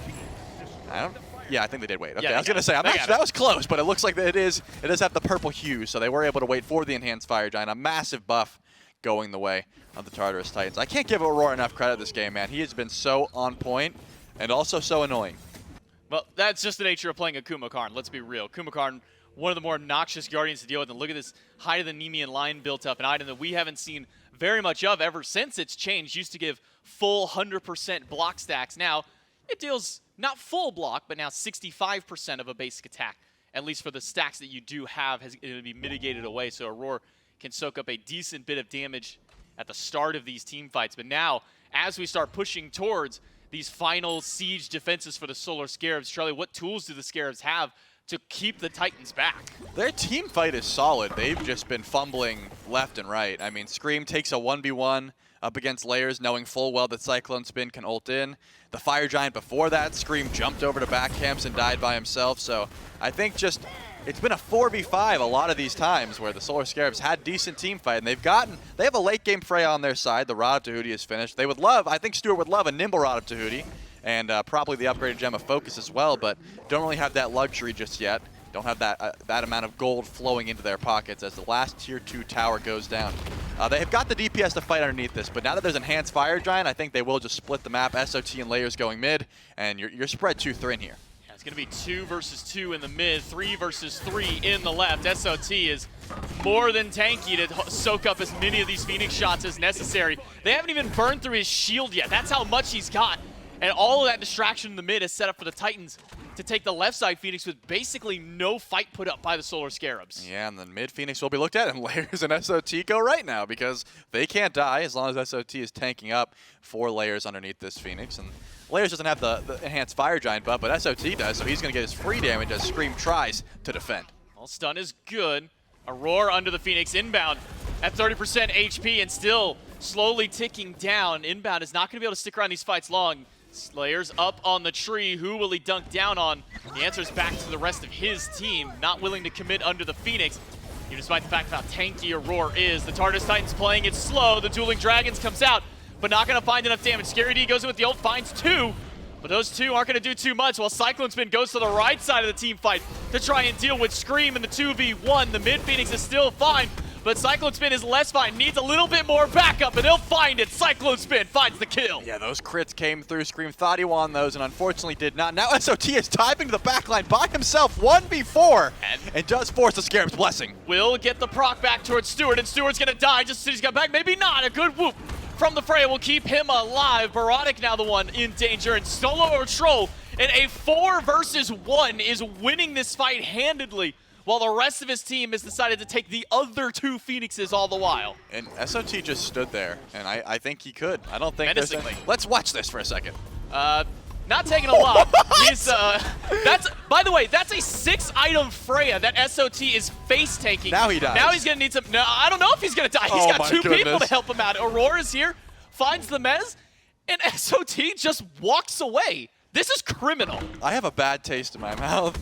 I feel like I'm gonna vomit watching that. I just watched a 6-item Freya do not even half of SOT's health. I mean, it was, yeah, I don't think, I think if Stewart stood Didn't we there. buff that guy? I think if Stewart stood there popping his 2 and his 1 on SOT for the rest of the game, he'd kill him, but it would take, you know, a solid 10 minutes to do so. What is SOT buying now? He just sold his Soul Eater. Okay, let's watch. What is he gonna buy? How much gold does he even have in hand? Oh, Enough he for buys the a Rune Forged. So he wants to do a little bit more damage. That's a lot of HP extra too. 250 more health, some extra power, but look at this 1v4 that SOT just gets to freely take in the backline. He has no regard for anybody. He's full health, by the way. He was like 3/4 going in, gets back to full, and is literally face-taking 4 people. Yeah, I mean, he's not going to care about it either. We know what happens. This is like watching a movie that I know the ending to. He's not going to die. This is like Dave going back and watching Top Gun for the 4th time in theaters. Yeah, that is the case. And it looks like with all 3 birds down, the Scarabs are going for the glory play. They are running at the Tartarus Titans. They don't have a buff here. There's no enhanced fire giant up just yet. Now's your best chance to try and find an engage. As SOT and Paul are actually very far up here. Paul will be fine. The dropkick hit SOT, who does not care about the damage or the CC from it. Paul has the Dueling Dragons. Will use the push Scream back. Dragon's Kiss to deal a lot of damage. And SOT will saunter into the back line of the enemy team. Cyclone Spin does go down. A big boon for the Solar Scarabs, but SOT is still fighting the mid. He'll dive in. He'll find the kill up against all 5. That's the first one for the Tartarus Titans. Maybe a second one. Aurora sends 1 into the sky and right down into the grave. Paul, all the while, still alive during this fight, and it's 3 for the Tartarus Titans, 2 for the Solar Scarabs. A double kill for Paul, and it's just Scary D left alive. Yeah, Scary D's going to have some juke shoes here. Does have the beads, but as long as Solar Troll lives, I don't think the Scarabs have a chance of ever surviving. Paul with some good DPS, and Scary D will fall down. The minions were destroying the Titan while that was happening. Yeah, the Titan's going to go down to the Winions at the end of the day. The Tartarus Titans. SOT, my lord. Somebody just... I'm tired of it. Just ban the god. No more Robin any longer. This is 3 games in a row that he's gotten to do this. He can't keep doing this, man. He can't keep getting away with it.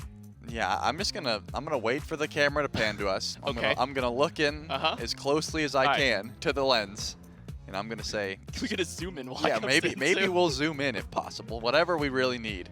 Anything to get the point across to the Solar Scarabs. Ban Robin. We don't want to see it anymore, please. Or pick look, it at least. Look at my eyes. Take it away. Or pick it. You could do that too. I think Scream would have a good time. Thank you.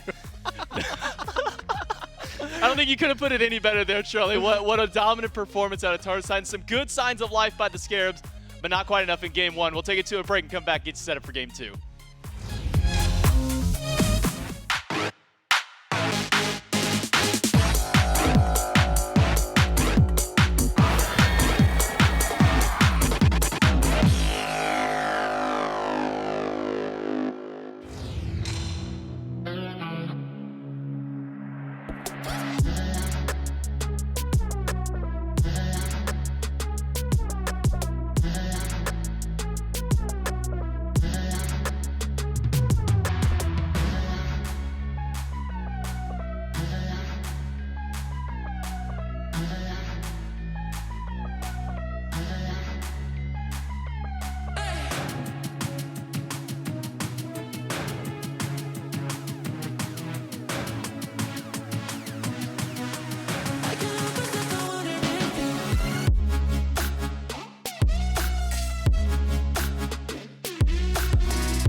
I'm not here for you to blow your one and only chance. I'm not here to waste my time on yet another bad romance.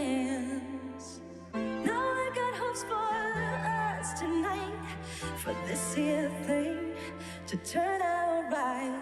So from the start, let's get this one thing clear. You should know you're looking at a self-made woman. You should know I got nothing for free in this life. None of us can know what's coming. So if you wanna be with me, baby, can't you see? You gotta make room for a self-made woman like me.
looking at a self-made woman.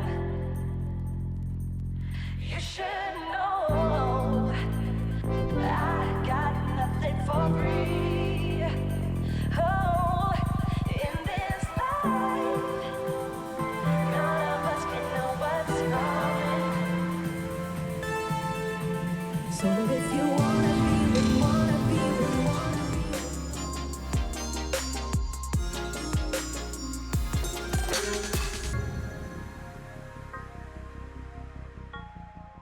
And in game number 1, the Tartarus Titans weather the storm because there's some scrappiness from the Solar Scarabs. But the Tartarus Titans, powered by Alienware PCs, are able to take the game in game number 1 and move themselves on to game 2. That's right, Alienware. Shout outs to them for powering us here as casters, the players in the player booth, everyone back in production here in Season 9 of the Smite Pro League. And if you want to get your hands on some Alienware gear as well, head on over to smitegame.com/Alienware and use code AWSmite09. Thanks again to Alienware for being with us this year in Season 9 of the Smite Pro League. Game number 1 over to the Tartarus Titans. But Miff, it wasn't clean. I mean, well, clean's the wrong word. It wasn't easy for them. There was scrappiness. The early part of this game was very back and forth, high level of kills and low number of minutes. Scarabs actually pull a decent lead at one point. But surprisingly enough, given some of the late game that the Scarabs had, by the time we got later in the game, it seems like the Titans and their team fighting just felt better. I'm not even sure I want to say it's like the entirety of the Titans. I mean, you're right in that analysis. The Titans were routing the Solar Scarabs in a lot of these late-game team fights, separating the map, utilizing this Chernobog very well to find anybody straggling. Like in this engagement, Scream had taken a 1v1 up against Layers, and Cyclone Spit said, "Psych, actually, I'm here as well," and did essentially 100% of Scream's HP bar on his own. But the issues for the Solar Scarabs in this game are twofold. Issue number 1, I feel like some of the objective-based play was a bit iffy, where they weren't all on the same page on whether or not it was about the objective burn or whether or not you want to peel off, when was the right time to pull it out. Issue number 2, I think the easiest to rectify, and one that I would be surprised if it goes unchanged into game 2, is the guy on your screen right now. SOT was reigning free. The Solar Scarabs at times tried their best to just ignore him, and for a good reason, because anytime they looked at him, his HP bar wasn't moving regardless. So it's a damned if you do, damned if you don't situation. And He healed. yeah, no, He healed. this can't be allowed. This can't happen again. Yeah, look, 30, and it's not only I don't think he'll match the 96,000 damage mitigated from that other set, but also just obscene damage numbers from SOT. So 5, 1, and 8. That one death remained from like very early on in this game and did not increase at all throughout the remainder of the game. Paul, I think, also deserves a shout-out. I mentioned the Yu Huang being a very, very, very consistent pick. I think the Titans just simply got exactly what they wanted.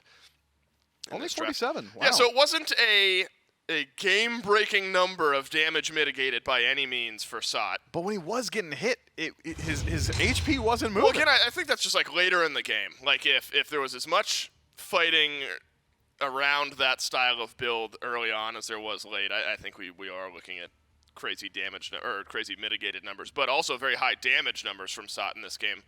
So you think back to when he played Robin last weekend, it was lower damage numbers but crazy mitigated numbers. Again, I don't know if the numbers do it justice there. That felt so hard to kill off. And again, Paul puts together a really good game. Layers on the Ratatosker looks great, and then Aurora on Kumbhakarna, setting everything up. Again, I think the Titans just got what they wanted in game number 1. And now it's up to the Solar Scarabs to adapt.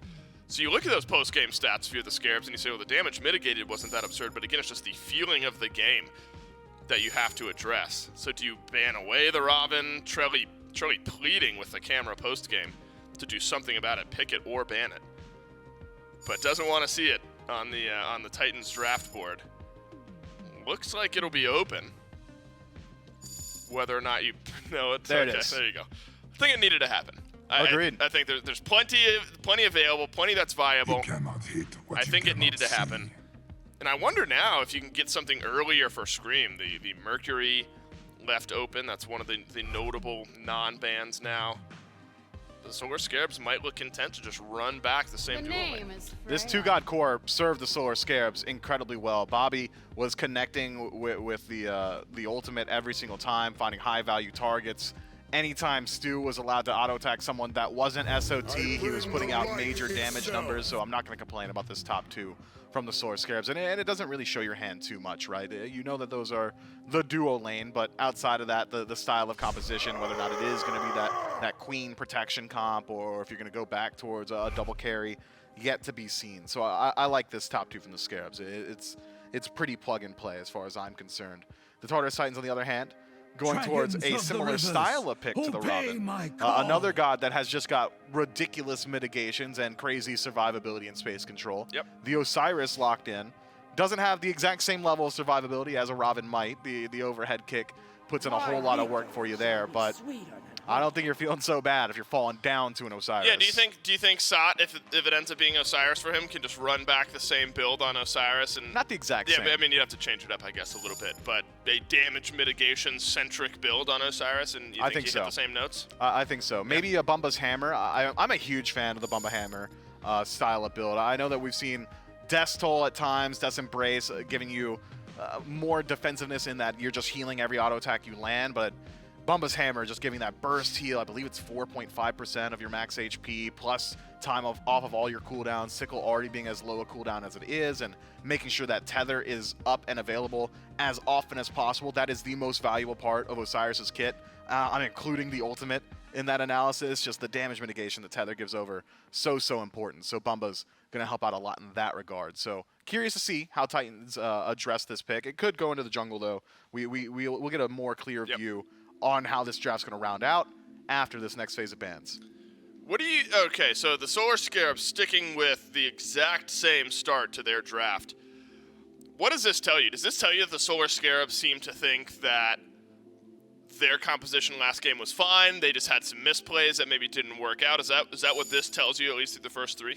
It tells me that, and I think the play on field should tell everyone that as well. I mean, there were various points throughout that match where I'm thinking to myself, the Scarabs have done it. They're here. You know what I mean? They've got a massive lead. They're taking team fight wins. They're grouping up around the Fire Giant.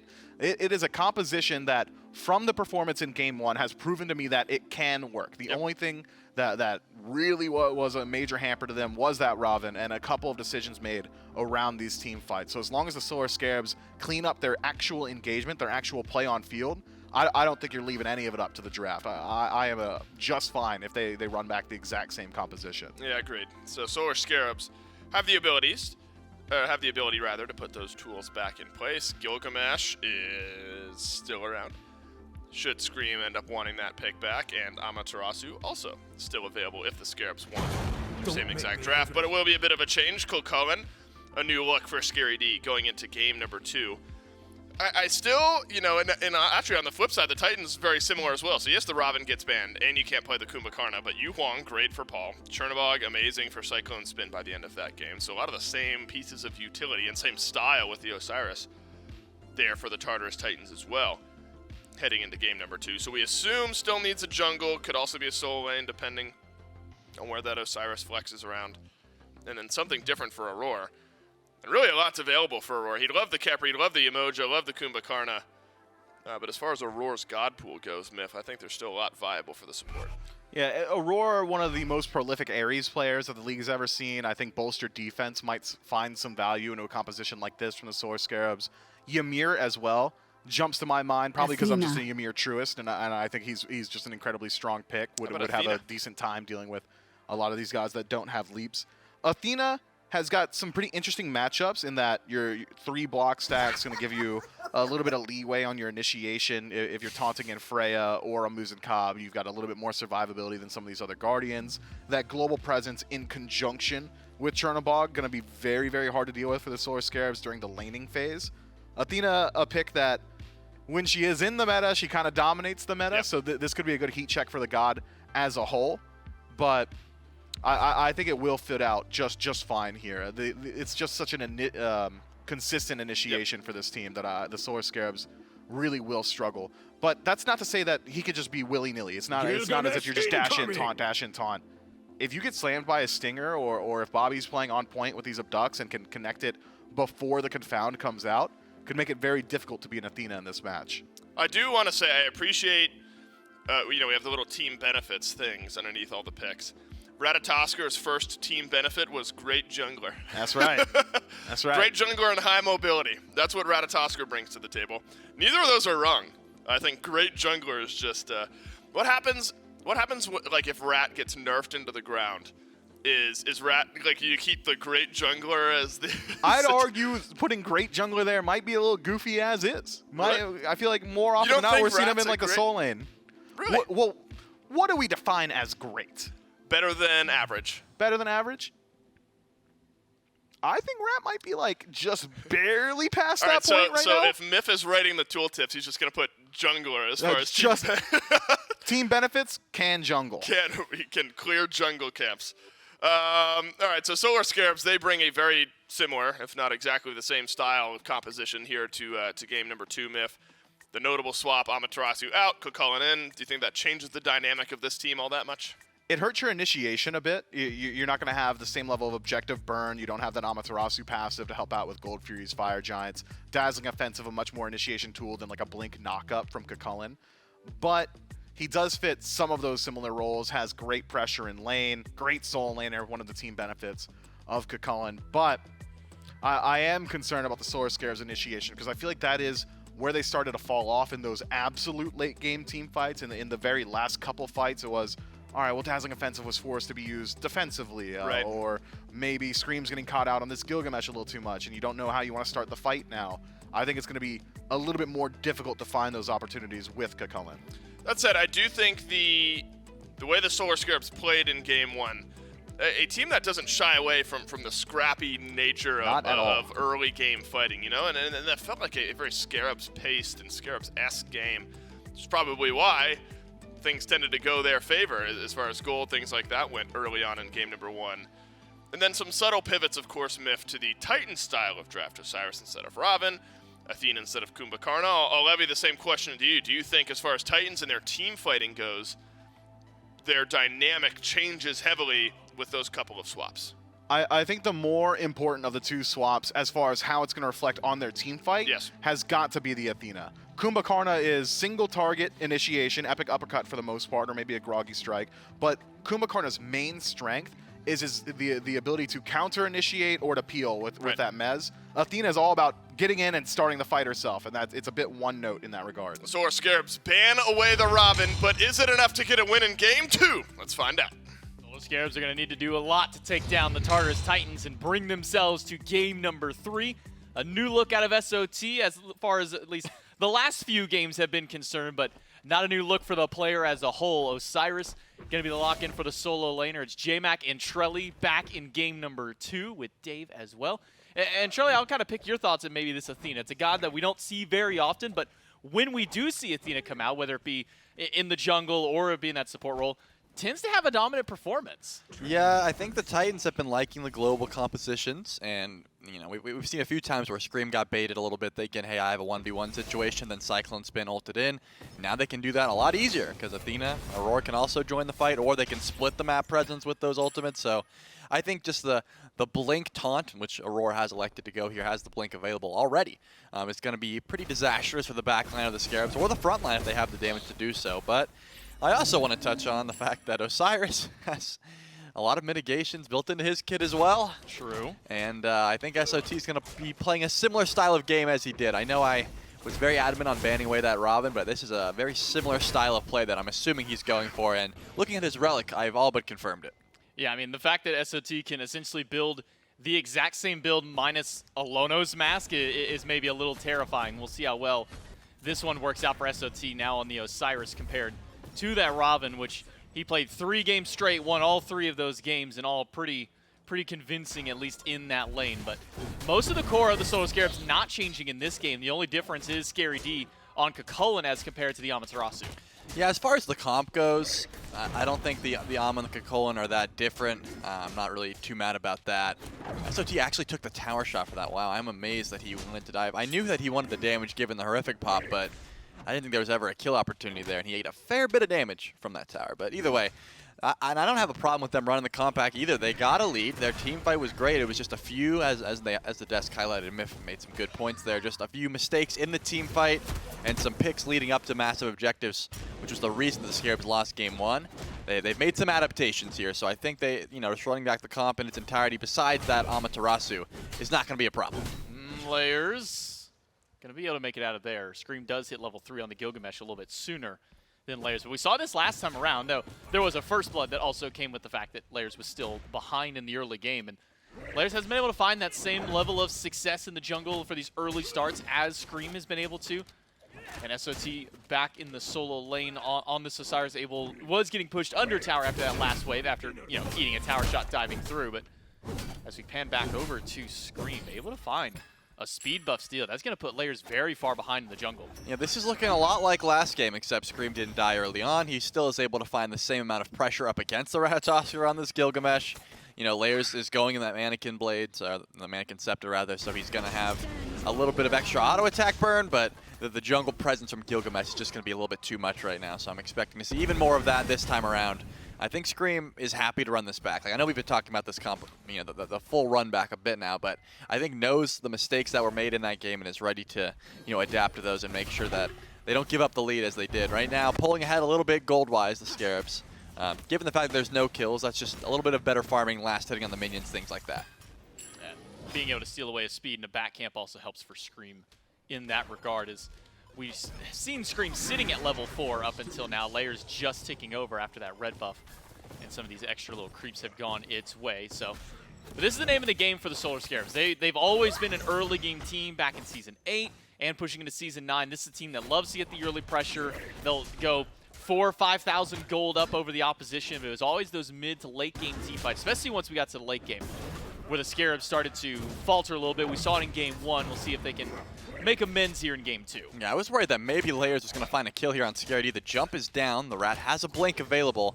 I'm assuming Scaredy knows this is coming, and Layers is just going to sap some farm instead of go for a kill opportunity now that Scaredy ticks over to 5, has that ultimate available if need be, whereas Layers can't match that damage. Scream, however, is not looking at the solo lane. Was sort of posturing towards duo, but given the fact that Cyclone and Aurora are at that tower line and don't show any signs of pushing up, has given up on that gank opportunity, is now just going for the back camps on the right. So just keep your eyes on the map, on the junglers. Layers obviously having tremendous gank potential right now with the ult about to tick over. Some global presence, things like that.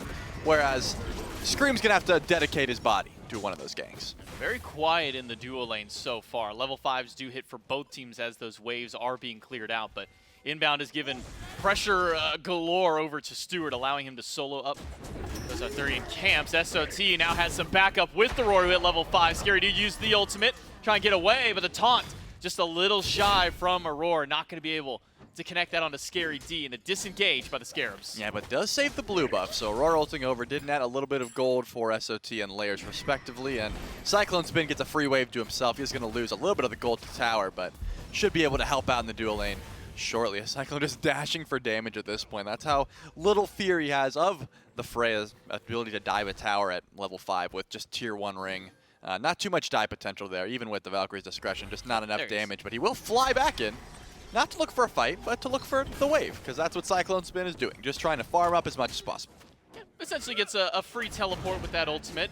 Just got to make sure that you're not jumping into 3 or 4 people at that time. In that instance, only had the 2, and well, even with inbound there, wasn't going to be quite enough damage to kill Cyclone Spin upon diving in. So he's able to get back to base. He'll work on what I imagine will be Iqbal. Has kind of been the new startup for some of these hunters in that duo lane. Yeah, I think it's a good matchup into Stewart as well, even if it's not the physical power you're reducing, the attack speed's annoying and things like that. So not going to be a terrible build as long as you're getting late game and getting... He forced a lot of crit last game, and I think that's one of the strengths of these ADCs into Freya, is that she can't really match the crit damage. As long as you're hitting everything, Freya is going to have a hard time out trading you until she gets her late game items online. But if you're not critting and you're just going for things like the bows, then Freya just is able to kite around so well with her AoE auto attacks. The slow on them as well is just so annoying as Cyclone Spin. I was going to say maybe Stewart's just going to starve the wave here, but I think he knows Aurora is close by and is just going to clear the wave and be as safe as possible. This Freya does not want to fall down early and is playing as such.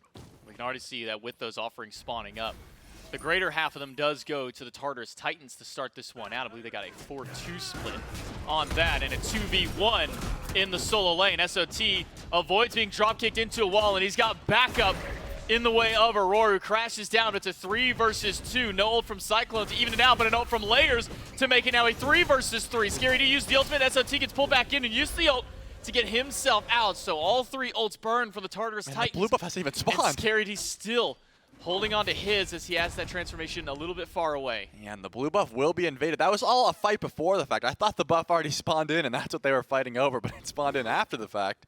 And a little bit early on the ult out. This is the only time that SOT died last game, right? Like around this moment, like 7 minutes prior. After that, it was just impossible to kill that Robin, so probably just trying to put as much presence on the solo lane as possible, not letting SOT get his items online.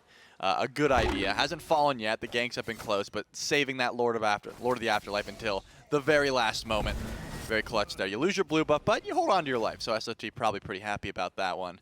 And again, I still expect to see a little bit more grouping around the solo lane until the Tartarus Titans have the damage to just go for a Gold Fury and say, hey, we have all this global presence, but there's 3 people over in solo. There's 2 people over in solo. We'll go for Gold Fury. It doesn't quite have that DPS right now, so they're not going to be able to make that call. Yeah, for now, Tartarus Titans are a little bit more concerned with trying to catch back up on the farm that the Solar Scarabs have been able to amass over them. 1,000 gold ahead for the Solar Scarabs just on the macro play alone. The Tartarus Titans very close to being able to grab a trebuchet of their own. Once this last offering gets picked up by Cyclone, that'll be the first one spawned on the map, and we'll get to see maybe where the Titans decide to put some pressure on the map depending on where that trebuchet gets dropped. It will be in the mid lane. Not the best target, at least for that objective to start pushing through, but at least can help out Paul a bit.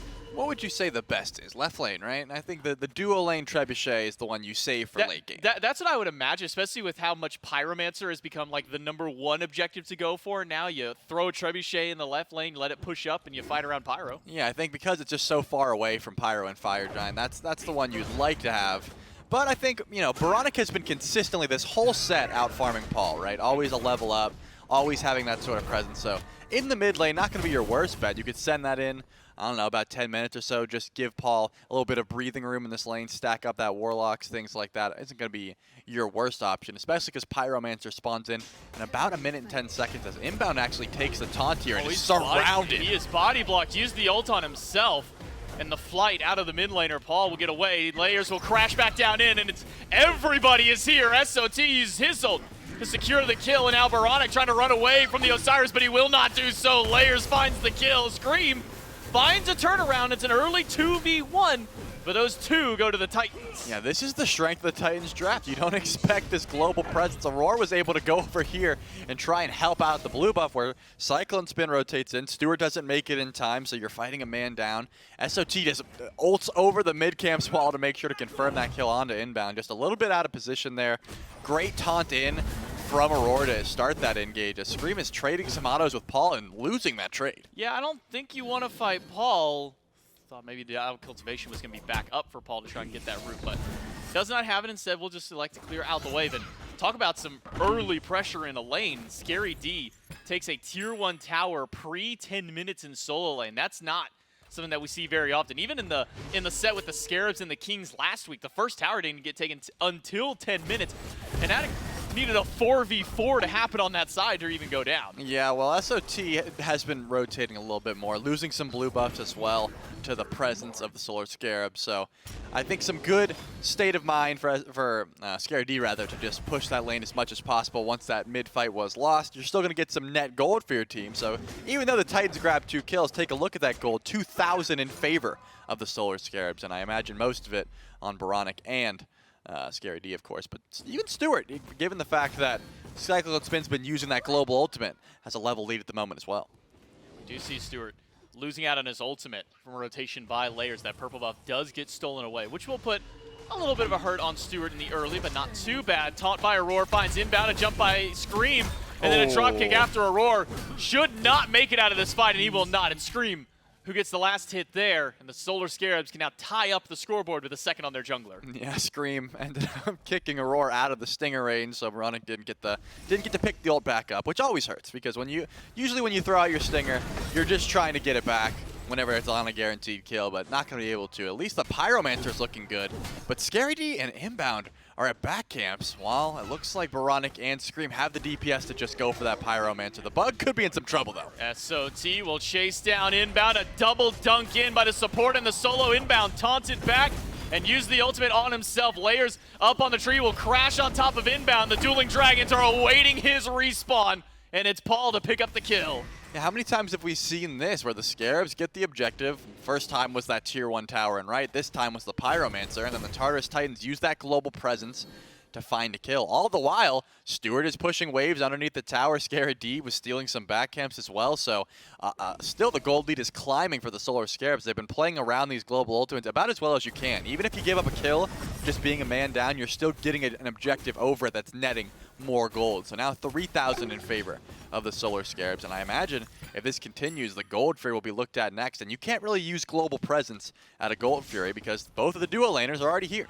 Yeah, they have been sitting on this left side for a while. Aurora has made some rotations out of this lane with that ultimate. We'll see how much this global composition works out once we start getting towards these late games. But, I mean, the benefit of having this kind of composition for the Titans is they can turn any 1v1 into essentially a 3v1 right away, as long as it's, you know, not Aurora or Cyclone in the midst of that one. You know, Layers can rotate himself over semi-globally. Aurora and Cyclone can both jump over entirely, depending on what's needed. It will be a short delay before they get there, though, so you got to make sure that you can live through it. SOT on this Osiris, 1-0-2 in this game to start things out. Went for the Glad Shield, which we've been seeing a lot more of even on these Osiris, even these auto-attack style warriors. And then a Sovereignty for a second item. Yeah, and you know, the global ults, right, I still think the Scarabs are playing around them quite well because the benefit of them is splitting up the team. But in a 5v5 sense, in a 5v5 team fight, your comp is essentially just worse. The global presence isn't going to help you out that much. Of course, if Cyclone's pushing in duo and someone goes over to stop him, then he ults in, you're a man up. But if you're using that ult just for chase down, you'd rather have something like a Freya ult, right, where it's just consistent damage. The Gold Fury is being looked at here, and Layers is going to try and frontline. Gold is at half. Nobody on the Titans have made their way in just yet. Layers does go in and find a couple with the stun, but not enough. Aurora gets picked up, and instead the Titans have split the fight away from the Fury and instead are focused on killing Scary D. The Dragons will push them together to make it a 1-for-1 trade, but again, another objective to the Scarabs. Yeah, this time around, Scary D is the one to fall. Aurora dies also, and the Gold Fury going their way. So the gold continues to climb, almost 4K now for the Solar Scarabs. This is nothing out of the ordinary, J-Mac, but the issue is the Scarabs haven't had a problem getting ahead. They've had a problem, pushing that lead and trying to force it into Fire Giant fights. So I'm not ready to count them out yet as Paul takes a ton of damage and absolutely deleted. Baronic able to pick up the Stinger once again as Scream gets his 4th kill. Cyclone now fighting in a 3v1. He'll back away. SOT and Layers at the tail end of the fight to try and help him out, but instead it's just a red buff invade by the Solar Scarab. So beads down for Paul, as well as his life during that fight means that this Yuwang a little less safe, and that's saying a lot considering he's got 2 forms of CC immunity in his kit to try and keep himself alive. I'm honestly surprised in how many shells I'm seeing right now on the side of the Scarabs. 3 have been purchased. Given the fact that Paul has so much burst damage, we've seen the Dueling Dragons. Aurora could be in some trouble. Another Stinger comes through. Yeah, Aurora's going to go down. Triple Taunt is nice at least to get some extra damage and a nice little flashy play for himself, but Scream will pick up his 5th kill in the game, a rampage for the Gilgamesh early on, with his 3rd item yet again going for that Contagion, and in the midst of all that, he picked up a Golden Blade after he picked up that tier 1 from his quest. Yeah, the quest gave him the tier 1. He's like, might as well, right? I already have the Jotun, and it's going to help me clear as fast as possible, whereas Layers has the Mannequin Scepter that helps clear as well, but not going to give you those AoE auto attacks every single time that you auto. So I think a good idea is to finish that one. Scream has gotten every single last hit. I'm not going to say that it's undeserved. Maybe 1 or 2 of the kills was a last hit, but he has been all over these fights, and it's just been all over just trying to engage with his team. So excellent play out of the Gilgamesh thus far. The only issue about having 1 player with all your kills is what do you do once he dies? You've got an AMC and a Freya in the back with a Kepriel, so your team fight certainly doesn't go away. But you would like to disperse that gold a little bit. But as long as Scream doesn't die, which he hasn't yet, there's no problem. Yeah. You have 2 levels up on Stewart for the Freya at the very least, a level up for Baronic on the AMC, so still some leads elsewhere to play around should Scream fall during one of these fights. But fairly tanky on the Gilgamesh, deals a decent bit of damage as well with the build that he's got going. And a Fire Giant started up by the Solar Scarabs. The dual lane of the Titans can get here in an instant if need be, and they're going to need to get there soon. Instead, they're just pushing the left side tier 1. 3 of the Titans are here to defend up against the Fire Giant. Here comes a roar. Cyclone will be right behind. SOT still alive during the fight. Triple taunt by Roar. May have just saved SOT's life, but Scary D does find the kill with the ultimate. The Fire Giant leaves, but the Solar Scarabs are the less healthy ones in this one. Layers is distracting 3 players while the other 2 are trying to deal with it. Moronic does manage to find the second kill, but the Fire Giant stopped for now. You know, that was a great play by the Scarabs. Last game they did exactly that, but they committed to the Fire Giant. This time they committed to the bait. They're able to pick up 2 kills. Perfectly played, and it looks like Aurora's actually blinking in here. Still some low health bars, and Paul's getting grabbed. Paul gets pulled back. He used his beats a little bit late into the fight. Does manage to find 1. And goes up into the sky, dunks himself back down, but not going to find enough. Cyclone Spin full HP on this Chernobog. Can sit here and hold left click against 4. For now, the Titans have pushed the Scarabs away from the Pyromancer. I don't think Stewart has the DPS to try and commit to this one. So for now, the Titans have pushed back the Scarabs from 2 objectives. Yeah, unfortunately for the Scarabs, your 5-0 Gilgamesh is the one who died there. I think anyone else dying, that's not too bad, right? You got the pick on SOT before the fact. You know, it was a good fight, that sort of thing. Losing Scream there means a lot of gold in hand. Goes the way of Paul, I believe, was the one who got credit for that shutdown. So getting the Yu Huang a little bit of extra itemization going into a possible refire pull later on is going to hurt. And it looks like since Cyclone Spin is still here, that Pyromancer will be going the way of the Titans, unless, of course, Inbound steps up, and he's not even close. There was a 5,000 gold lead that the Scarabs had moments ago, and that is now mitigated down to only about a 3K lead up for the Solo Scarabs. So still holding on to the lead, but it's slowly starting to trickle its way back towards the Tartarus Titans. You can even see the XP is starting to curve its way back up a little bit. Those big leads that were up for Screen, that were up there for Stewart and Veronic have slowly closed up. Yeah, just a little bit. I still don't think it's any cause for alarm. I have to highlight the fact that the Scarabs tried that play in Game 1, and it just didn't work out. They 50-50 the objective, and it was stolen away by Cyclone Spin. This time around, they were smart enough to know, like, let's not 50-50, let's bait and go for the fight. So that already shows me some growth in this set thus far, and I think it will continue as the Scarabs have the presence of mind to know Primal Fury's up, and they're already heading there right as it was able to spawn in. They've got some vision down. And it looks like they don't have any sentry wards ready except for Scream, so he will get a little bit of extra vision here. As only Cyclone Spin's close now, but Layer still has that ult. Primal Fury pulled. Primal Fury will go down with almost no contest. Going a little bit late to find out when the dropkick will put Cyclone against the wall. A top by Aurora to pull Scream away. Layers goes up on the tree, but where will he crash down? It's to try and help out Cyclone.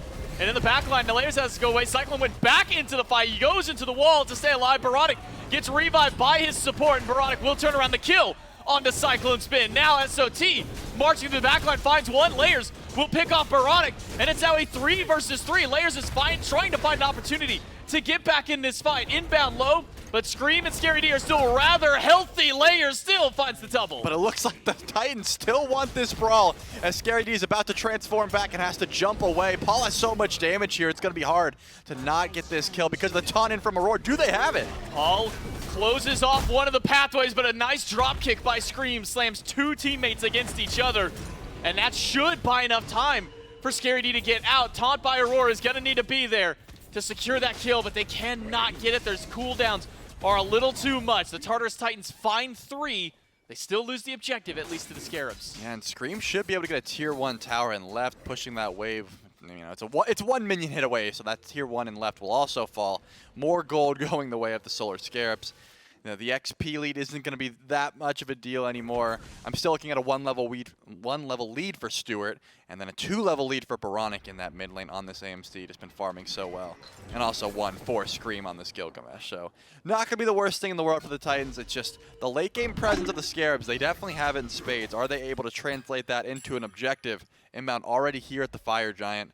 And it looks like the rest of the Scarabs are following suit. So we could see another bait attempt here as the Fire Giant starts up. Started up. Aurora does have his Bracer online now. We'll drop it at the tail end of the fight. SOT gets pulled into 4. Drop kicked towards Baronic, and the Fire Giant still a part of this team fight. Stewart is the only one in the pit to soak up the damage from there. SOT lifted up and stuck on the fire wall. But Inbound is the one who's not very healthy right now. 3rd HP, Scary D taunted back in. But we'll be fine for now. It doesn't take too much damage as Baronic and Stewart were just picking off the Scorpion in the back, so not quite committed to this fight. Inbound isn't really tanky enough to try and tank this Fire Giant, and I think the Scarabs more so are looking for a pick. Anything they can bait out as that Trebuchet will go down in mid. So I don't think too much is going to be happening here. Cyclone Spin rotates over, trying to find Scream or Scary D. Scary D's the target, has to jump out. Scary D does find the leap. Aurora's already used his taunt, and Cyclone doesn't have the root anymore. 3 versus 4, now 5 with Layers jumping back into the fray, but the win to Shamash should make for a path out for the Solar Scarabs. Yeah, and Baronic was pushing down mid, so is able to get that tier 1 tower. Should be able to run away towards Red Buff, but the Scarabs decide to continue. They know Baronic could get a tier 2. Gone back in, triple taunt by Aurora will lead in some big damage by Paul. The Dragons go through, but do not find a home. And the Tartarus Titans now with a lot of their ults on cooldown, especially with Cyclone ulting back towards mid, don't have much left for the fight. But the Scarabs still have Fire Giant on the brain. They don't have too much low health bars anymore. And finally, it will get pulled once again. It looks like Cyclone Spin's in mid lane. Inbound, eats a lot of damage and does not want to continue soaking up that Fire Giant damage instead. The Tartarus Titans have once again held back the Solar Scarabs, but with all of that fighting, the Solar Scarabs have pushed their gold lead back up. We're now sitting again at that 5,000 gold lead. And this is exactly what they need to do. They haven't been given a golden opportunity to pull this objective. Once their health bars got low, they know when to disengage. And once they back and come back, this is the fight that I'm looking for. The Solar Scarab should be able to pull this one and find a pick. They need to look for some aggression here. Solo Troll's the only one on the table at the moment. Cyclone Spin doesn't have that global ult up, and he's in left lane right now. He has to back immediately. Fire Giant started, 5 of the Scarabs standing by, only 3 of the Titans. Cyclone and Paul, the furthest ones away. Aurora blinks into the back line, gets pulled back by Inbound, kicked against the winds, and does manage to find a dash to get out. But the Fire Giant, at least putting in some work against the Solar Scarabs, finds a knock on 3. Layers is here. The Fire Giant is low, and the Fire Giant will be released. The Dragons come out and land against Scary D. Now Layers up on the sky can land on to Scary D or on Inbound. Does find the dunk to Inbound in the back line. They'll take down the Kepri, and Scary D at a sliver of HP will find the blink to get away from SOT. And Cyclone Spin's here, and it's just going to pull the Pyromancer as SOT is on zone duty. The Scarabs lose 1 kill and the Pyro, but at least Fire Giant's not on the table just yet. Aurora's here and has his HP back already, and he's able to pull this one. Veronic's close, and Scream doesn't have the mana to try and go for this. Teleport stopped by SOT. The Fire Giant at half HP for the Tartarus Titan. Scream walks up, but he does not have his ultimate. It's now 5 versus 3 for the Tartarus Titans. They're not willing to commit to the Fire Giant. As Scary D went into the back line. Aurora finds the taunt against Scary D. The root from Cyclone not going to find a home. Instead, it's Stewart up in the sky, firing from some shots, but he's not going to get enough damage out. A slow comes out from the Herd again with Scream and Stewart are both low. Scream goes down, Stewart goes down. Layers finds a big pick, but so does Scary D, taking down Layers. Scary D is going massive here. Baronic solo in the back, but will transform. No, he doesn't. Doesn't have enough HP as Baronic has to run back to base as quickly as possible. Throws out some honey, installs some back timers. We see a lot of low health bars here, but Cyclone Spin notably is pretty much full HP. Could be a Fire Giant pull. They have that bracer, and Aurora's ready to tank it up, but maybe looking at Inbound instead. Inbound could be an easy target. The root just off the mark by Paul. The Dragons just off the mark as well. Aurora will taunt Inbound back in, and a stomp down from the sky by Paul. The ultimate will be popped by Inbound, but only delay the inevitable. The bug will fall, but so will Aurora. Good turnaround by Baronic. Baronic gets the stinger back. He can take this fight against Cyclone Spin. Is trying to chase down with the movement speed from the Hives. Paul's here as well with a root, but isn't going to go for it, so the chase will stop. And once again, we're at a point where the Scarabs are up in gold. The Fire Giant wasn't taken, and the Tartarus Titans actually went out, and kills-wise that time around is a little bit of damage, but Paul has that Celestial Flight. Baronic is doing a ton of DPS. Just the honey alone is enough to proc some damaging effects, and you got to watch out for stuff like that. And the Swarm as well, just chucking it into team fights was enough to stall that one out. I think if Baronic doesn't do that much damage as he was retreating in that tier 2 tower, that could have been a Fire Giant pull, and Inbound training his life as well to make sure that FG didn't go down. A smart call. For now, the Tartarus Titans have held back the Solar Scarabs on numerous fronts on that right side of the map. Those Fire Giant and Pyromancers have not been going beneficially for the Solar Scarabs. It's mostly just been the Furies that have been coming up at least positive for them.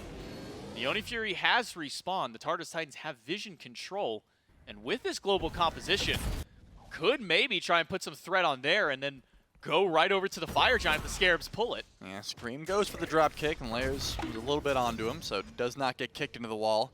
As it looks like Cyclone is sort of going back and forth between left lane and Fire Giant, and it looks like he will decide to go for that the minions in the left, but with that global presence, the Scarabs won't have too much time to pull this objective before Cyclone's presence is very well known on this Fire Giant pit. SOT sort of just watching on the bracer before it would be decided to be pulled, but does get banished. Cyclone's got ult, double taunt by Aurora. SOT with the tether out is slowing down a few. Scary D used his Warcry in the back line, but it's not taking a whole lot of damage just yet. Solar Scarabs, solo laner, can back himself up a little bit. Good route by Paul. And then the damage from the fire right after. Scary D at half HP. Layers goes up into the sky and will dive into the backline against Stu. Puts a lot of damage up against Stewart. Already down to 30% HP. The Dragons will push inbound together, and he'll have to use the ult on himself to buy himself as much time as possible, but it's not enough time. Yeah, beautiful ult there by Paul, waiting for Scary D to de-transform, and then immediately Layers goes up into the sky, and now all the cards in the Tartarus Titans' hands. They are going to pull this FG with SOT trying to zone as much as possible. Scream would love to get to the backline and does jump in, but this Fire Giant's going down fast. Scream has the opportunity, drops the win to Shamash. There's a couple of players still in the pit, namely Paul and Aurora. Scream does find another dropkick. The Fire Giant is not being unleashed. Veronica's being chased out, and SOT and Layers will take him down. Fire Giant still being held onto. Somebody's got to get rid of it, or Stewart can just walk up and take it for himself. In fact, Stewart will do so. And now the Solar Scarabs have Fire Giant, but only 2 people are left alive as Cyclone has found Scream, and Scary D should go down right after. Yeah, but Scary D has the run and blink available. All he has to do is blink this taunt, and he's out, and he does. So Stewart is able to keep on that. SOT's trying to chase. You can't catch them. They're gone. They steal the FG. It's on only 2 members, so Stewart and Scary D will have it for a bit, but what it has done is delayed this game a little bit longer. Made the Titans not be able to push, and the Solar Scarabs, once again, losing out in the kill department. Their gold is still in favor. I can't believe it. And actually get that fired. I love that Stewart just walked up and was like, you guys mind if I just auto this a few times? You gonna finish this? No? Okay, I guess I'll just have myself a free fire. I just can't believe it. The Titans held on to that Fire Giant for so long. Nobody left that pit for the longest time, and then Stewart was able to meander on all the way from the base to the Fire Giant pits on 10% objective and went, okay, sure. I mean, I guess I'll have it if you don't want it. Oni Fury goes to the Solar Scarabs. Very close call there by Aurora and Cyclone. But for now, the Solar Scarabs with 2 members with Fire Giant after that fight. Yeah, still not a great opportunity for the Scarabs to try and push into the Titans. Given the way that the fights have been going, the Tartarus Titans have been winning the majority. It's just that time around, you know, Layers decided to tank up the Fire Giant for a bit. Then they all committed and said, hey, we'll just leave and we'll go for the fight because we got some free picks here. Didn't count on that rotation in from Stewart, holding on to it. And now, I just don't think the Solar Scarabs want to group up and fight with just 2 members having FG. They have Oni minions, so it looks like they will be able to push up mid lane together as a unit. If they don't let the global presence of the Tartarus Titans divide their fight, they have a really solid 5v5. Scary D has enough rage to transform right now. One ability will do it. So playing around that are usually the Tartarus Titans, letting him get raged up, then backing off, and then using that global presence to close gap when he doesn't have that transformation. Double taunt, big root on Scary D. The Dragons push 2 together. Scream finds his way to the backline. It's Layers in danger, gets up onto the tree just in time. And now it's SOT in critical health. Does not have his ultimate to get out, gets pushed back and pushed down. Stewart finds the first kill of the fight. Yeah, Roar did get banished. There has to get out. There's no Stinger available, so we'll be able to do just fine. Inbound still has Scarab's Blessing available as this Tier 2 tower will be looked at, but look at Scream wrapping around here onto Paul. The slow from the Honey will have to force that Celestial Flight, but it looks like not too worried and will use it to immune that banish. Does get away from Stewart. Tier 2 tower goes to the Solar Scarabs. Can they find a Phoenix?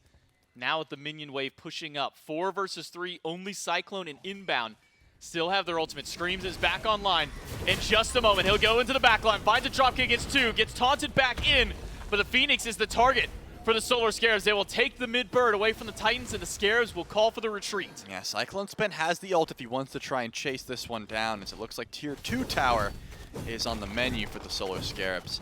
Can I just say Paul is doing an insane amount of damage with these dueling dragons. Every time it hits, I expect to see a kill.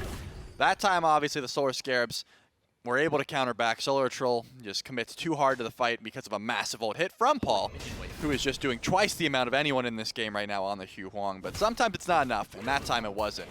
It was looking like Inbound could have fallen down, but the way he's itemized has been able to be pretty safe on this Khepri as of the later stages of this game. Now we are starting to see a bit of a significant lead for the Solar Scarabs, able to steal away the Fire Giant from the Tartarus Titan just a couple of minutes ago. now have spiraled themselves up a 7,500 gold lead. Still very relevant gold at this stage as players are starting to hit their 6th item strides. The XP doesn't really matter at this point because everybody is level 20 aside from those supports. But you can see some of the difference. Boronic recognizing how much fire he's been under by Layers and SOT. He goes for a 6th item Mantle of Discord. And he has been under the Fire Giant, too. True. The fire of the Fire Giant and of the Tartarus Titans. Yeah, and it looks like the Enhanced Fire Giant will be coming up here shortly in about a minute. And that should be the next point of contention for for either of these teams. Obviously, the Solar Scarabs got the better end of what we just saw. They've got the gold lead now. Mid Phoenix is down for quite some time. Pretty easy to defend that Mid Phoenix. So the left one, you know, the easier to try and defend up against, or I mean, harder, but if you're the Solar Scarabs, wanting to force someone over to left lane, a lot easier than mid lane. Still quite close to that objective, so shouldn't be too much of an issue, and they did send a Trebuchet up just in case they really needed extra help pushing up those minions. It's going to be a case of, can the Solar Scarabs pull the CFG? Can they bait someone in, or are they going to go for the patented Scarabs 50-50 on the objective? Only time will tell, J-Mac. Maybe for their sake, they hope they don't go for the 50-50. I also hope they don't go for the 50-50. I think getting a couple of picks and then going for the objective, especially if you can find a pick on like Paul or Cyclone, maybe even if you can find one on Layers. Just 2 of those 3 definitely need to be gone to make this a safe Fire Giant for the Solar Scarabs. The Enhance has spawned back in. Will be started up. It's only SOT at the front line for now, but this Fire Giant is melting to the damage of Boronic and Stewart. Will be reset for the time being. Yeah, the Scarabs just need to put the brakes on for a little bit longer. The minions have been pinged, and that's a smart call. Just recognize where those minions are, and that someone has to go back and defend. It's not going to be Cyclone Spin who can get there in an instant. It's going to be Layers. So once that gets spot out, we're going to see some aggression here from the Scarabs. Not on the Fire Giant, but on the SOT. Well, Layers will at least try and stop this second Fire Wave from getting in. And delay a little bit longer, but that is the Fire Giant call for the Solar Scarabs. SOT ate some good poke in the last engagement. Now it might be Aurora, the one in danger. He gets pulled back in. Half HP on the Athena, kicked against the wall, but the Mantle will give him some immunity. Get out. Oh. Stewart gets blown up by Layers and Paul. A 1-2 combo from the mid jungle erases one off the map, but SOT and the rest of the Titans are on the run. And it looks like Cyclone Spin could be falling down. Does go up into the sky, and Aurora ults back in with full HP. Finds 3 people with the taunt. Cyclone in the wall, still alive. Scream dives in the middle of 5. And Cyclone trying to bat back, but does not win that match. Scary D and Scream able to pull out and make it a 1-for-1. Both Hunters off the map. If Layers does not hit that ultimate onto Stewart there, I think the Solar Scarabs could have just won the game off that play. They were able to teleport back in, so Scary D is able to tank this one up. Inbound's very low. Has the Scarabs Blessing available, and Aurora is poised and ready to try to go for a steal. Can try and stop this one, but it's a lone Athena against 4 to get this Fire Giant. This would be a miracle play from Aurora. He gets pulled back into the Fire Giant pit and dropped down. The SOT. Enhanced Fire Giant is slowly going down, but the Solar Scarabs will grab it. And it looks like they will be able to retreat as well. Just a back and forth fight there, man. Again, Stewart had the Valkyrie's discretion, but just didn't expect to get popped by Layers' ultimate, and Paul had the damage underneath as well with that knockup. So the Tartarus Titans get 1. Only 4 members of the Scarabs have Enhanced Fire Giant, and their mid Phoenix did respawn during that engagement. They've got about 28 seconds without Aurora, but given the positioning of the Scarabs right now and the fact that some buffs are being done, it looks like they'll just be grouping up for a 5v5 siege. There's still one more tier 2 tower to go through on that left side of the map, so expect to see a little bit of a break as the Solar Scarabs get to spend some of that gold. Looks like Scream will be going for some upgraded relics as well, so everyone's just been spending as much gold as possible, trying to get as much as they can. Even Stewart got that nimble rod out to Hootie finally, so we're seeing a ton of damage come out from the Freya. When those auto attacks are able to connect, it's just difficult when SOT has been in the backline as much as he can. Just eat up all of those auto attacks, pop that horrific emblem, and just slow down some of the DPS of the ADC on the Solar Scarabs. Also doesn't help when Stewart just gets dunked on and popped in an instant. Also true. Layers literally ulted, Paul threw down the fire from the first ability, and Stewart was gone. It's hard to predict the amount of damage that those two can do, but now Stewart got a nice little heat check as to what is capable of the Tartarus Titans. But the Titans are going to have to be the ones playing defense. 1 tier 2 tower left standing on the map for the Titans to defend, but they're not going to defend against that one. No reason to. Instead, it'll all be the Phoenix defense for the Titans now. Man, Scream is in right lane by himself, no minions available, but with the EFG, with the Bumbus Hammers procs, Layer still does have to put some eyes over on this right Phoenix. Like, you can't get this for free, I'm gonna stand here and look at you, and that is what's happening at the moment. Scream taking a ton of damage from that Hidden Blade. Yeah, Scream is gonna have to fight back. Layers gets up on the tree, 3 versus 2. Scream is healing a lot in this fight. Layers dunks down, does find the stun. Scream super low, finds a drop kick against SOT, and finds a turnaround kill up onto one. Scream will at least go down with taking one alongside him, but the left Phoenix was left all for Paul to defend, and he could not do so against 3. But he got pretty close. There's a lot of low health bars here as Paul is still holding the Solar Scarabs back a little bit, doing as much damage as possible inbound. He's going to take some as well. Does not have the dueling dragons available for some time, as Scary D has been trying to rotate over to help out as much as possible. Still has the teleport available if need be, but Scary D's full HP right now, so does not need to. Every time I see, the Scarabs in a fruitful position and Scream tries to take a 1v1 or 2v2, the global presence of the Titans, usually it throws a wrench in their plans, but the Solar Scarabs got left Phoenix, and they want more now. Yeah, the left Phoenix is a big one for the Scarabs to have taken. Paul will get some damage out up against the minions for now, but it's a weakened middle Phoenix. Taunt against inbound. A root is good. Scary D in the backline. The Dragons will hit inbound, and that might force the Scarabs Blessing onto just himself. He does use it, but Scary D is harassing the backline. Cyclone and Paul cannot deal with this Cucullin. The Tartarus Titans lose yet another Phoenix right as their junglers respawn. Yeah, Scary D's doing it. I've been highlighting SOT's job to get to the back a lot, but Scary D has been doing it just as well, being such a nuisance. Aurora hits these clutch taunts, and a lot of DPS goes the way of inbound, but as long as Scary D's there to just be an annoyance and do so much damage to the backline, Cyclone Spin and Paul can't free cast, and they can't do as much damage as they would like to. So 2 birds go down. And finally, Scream is back up for the Solar Scarabs. They will just return to base. We're about 38 minutes into this game, and Enhanced Fire Giant falls off in about 15 seconds. Well, for now, with that Enhanced Fire Giant about to come back up, and the left side Phoenix down for a while, the Solar Scarabs have an advantage going into this Titan fight. So, Trelly, if you are the Tartarus Titans, and we're sitting at 38 minutes, 1 team fight is all that it takes to end this game. You've got 2 birds down, and maybe not the most solid of defenses. If you're the Titans, do you try and stop this Fire Giant at the objective, or do you wait for the Scarabs to push to your base? I think you have to. The Enhanced Fire... Well, given the fact that they defended decently well there, maybe they are confident enough to defend the base, but they are posturing in a way where SOT's got some vision on the Enhanced Fire Giant. They do have 2 global ults at any given moment, so they could show up in a moment's notice. And Layers is just doing so much with the Hidden Blade proc, so they have the ability to just take someone out of the fight indefinitely and then fight a 5v4 at an objective if anyone steps up a little bit too far or rounds a corner into an Athena Tom without realizing it, things like that.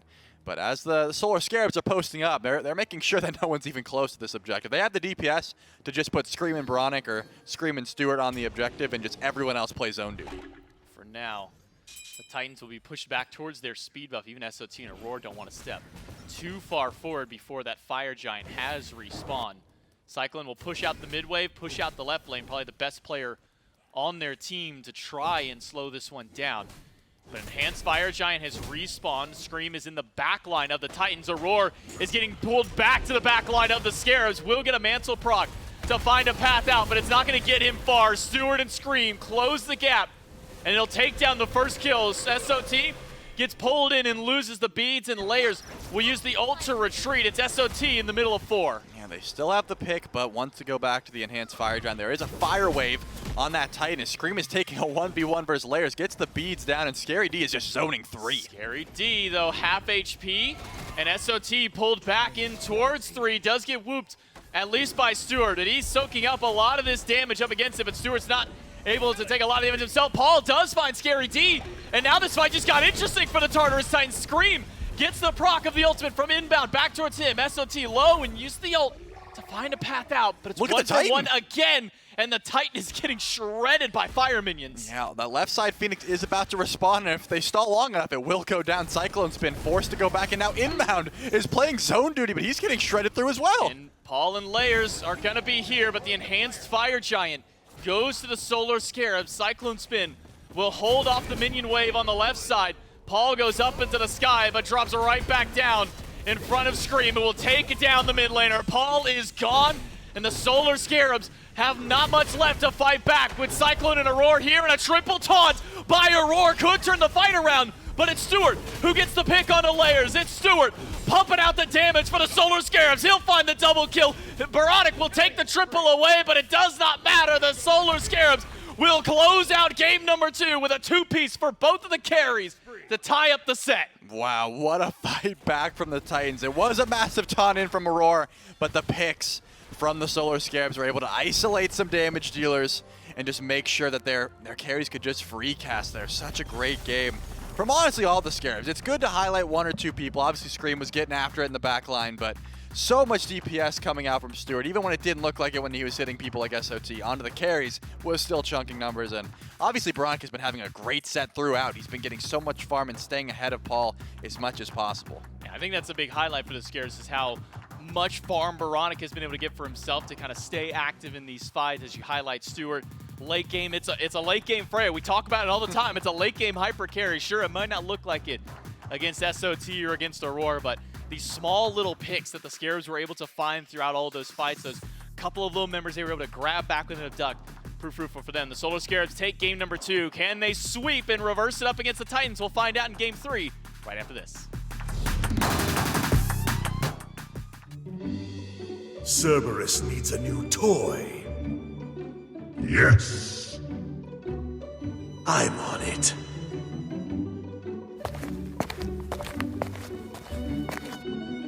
Note to self, bring home bones of enemies for Cerberus to chew upon. A cat's life is hard. You should always pamper them. No. Excellent. This will do.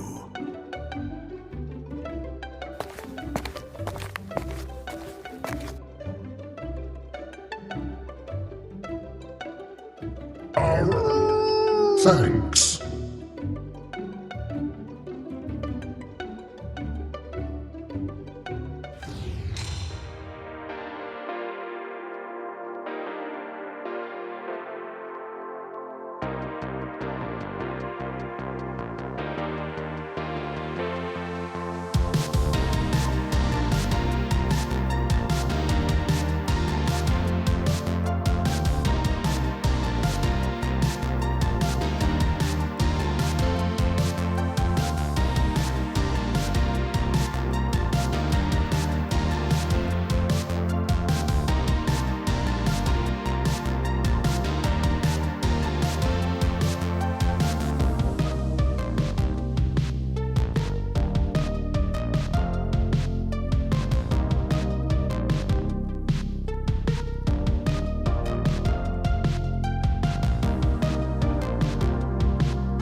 There are only a few things certain in this life. Mifflin and I never having a normal death segment ever.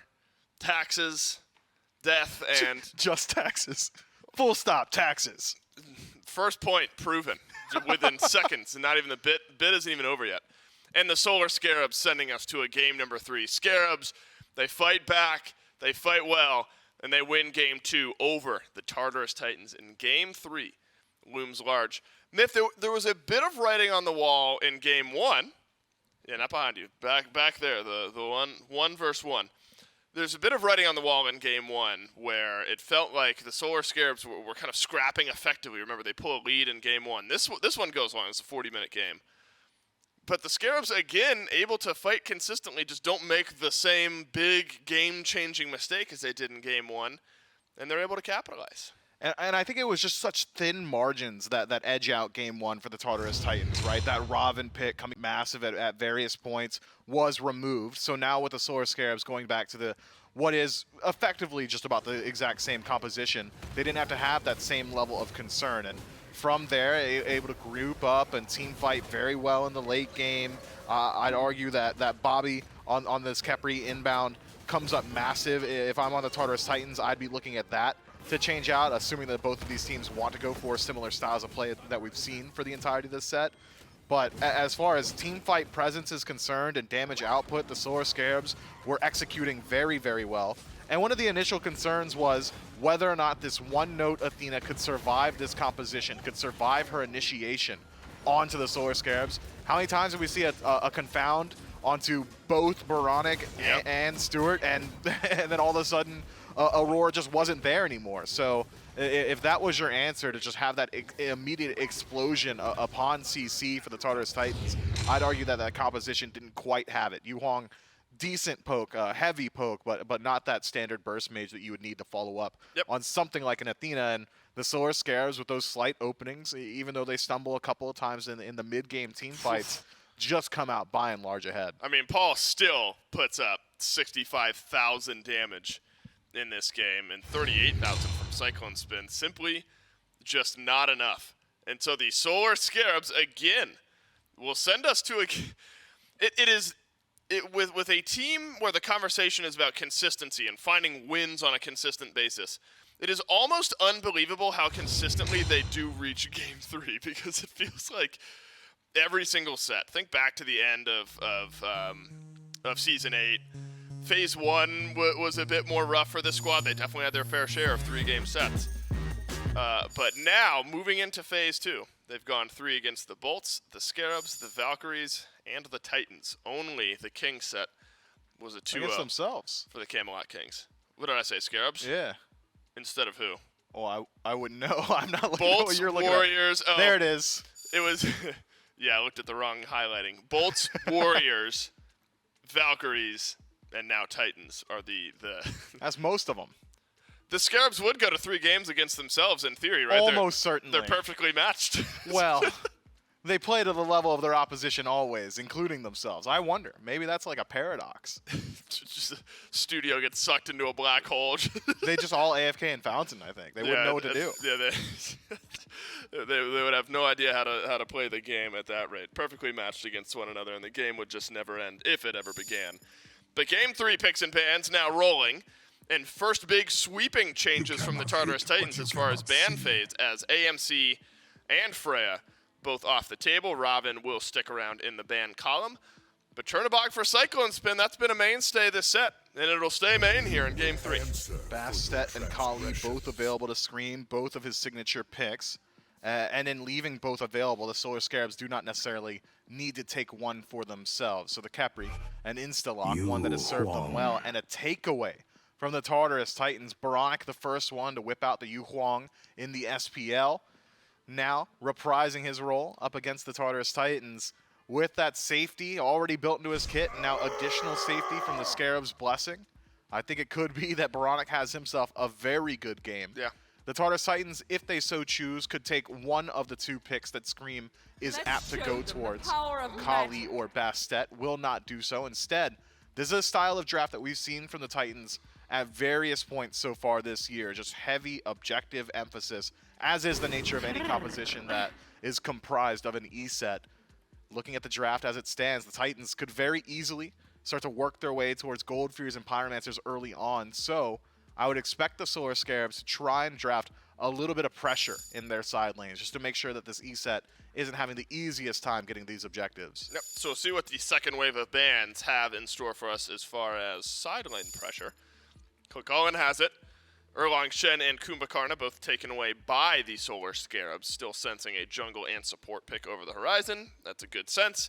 Osiris stuck with that damage mitigation style of build. It worked. It worked. SOT was so difficult to whittle down. Just took concerted effort, and that was available for the Solar Scarabs. And Ardio also going to get taken off the table by the Tartarus Titans. So, Solar Scarabs still need ADC and solo laner. A bit of Hunter priority with the Ullr taken away and the Chernobog picked by the Tartarus Titans. Still a lot of viability for Stewart.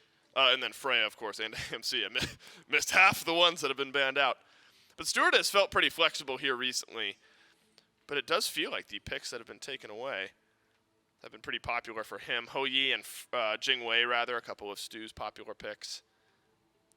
But you might be able to save that one till later on. Instead, they're going to leave the solo lane pick open and Izanami Myth for one of the early times of this phase. Only the second game we'll see her.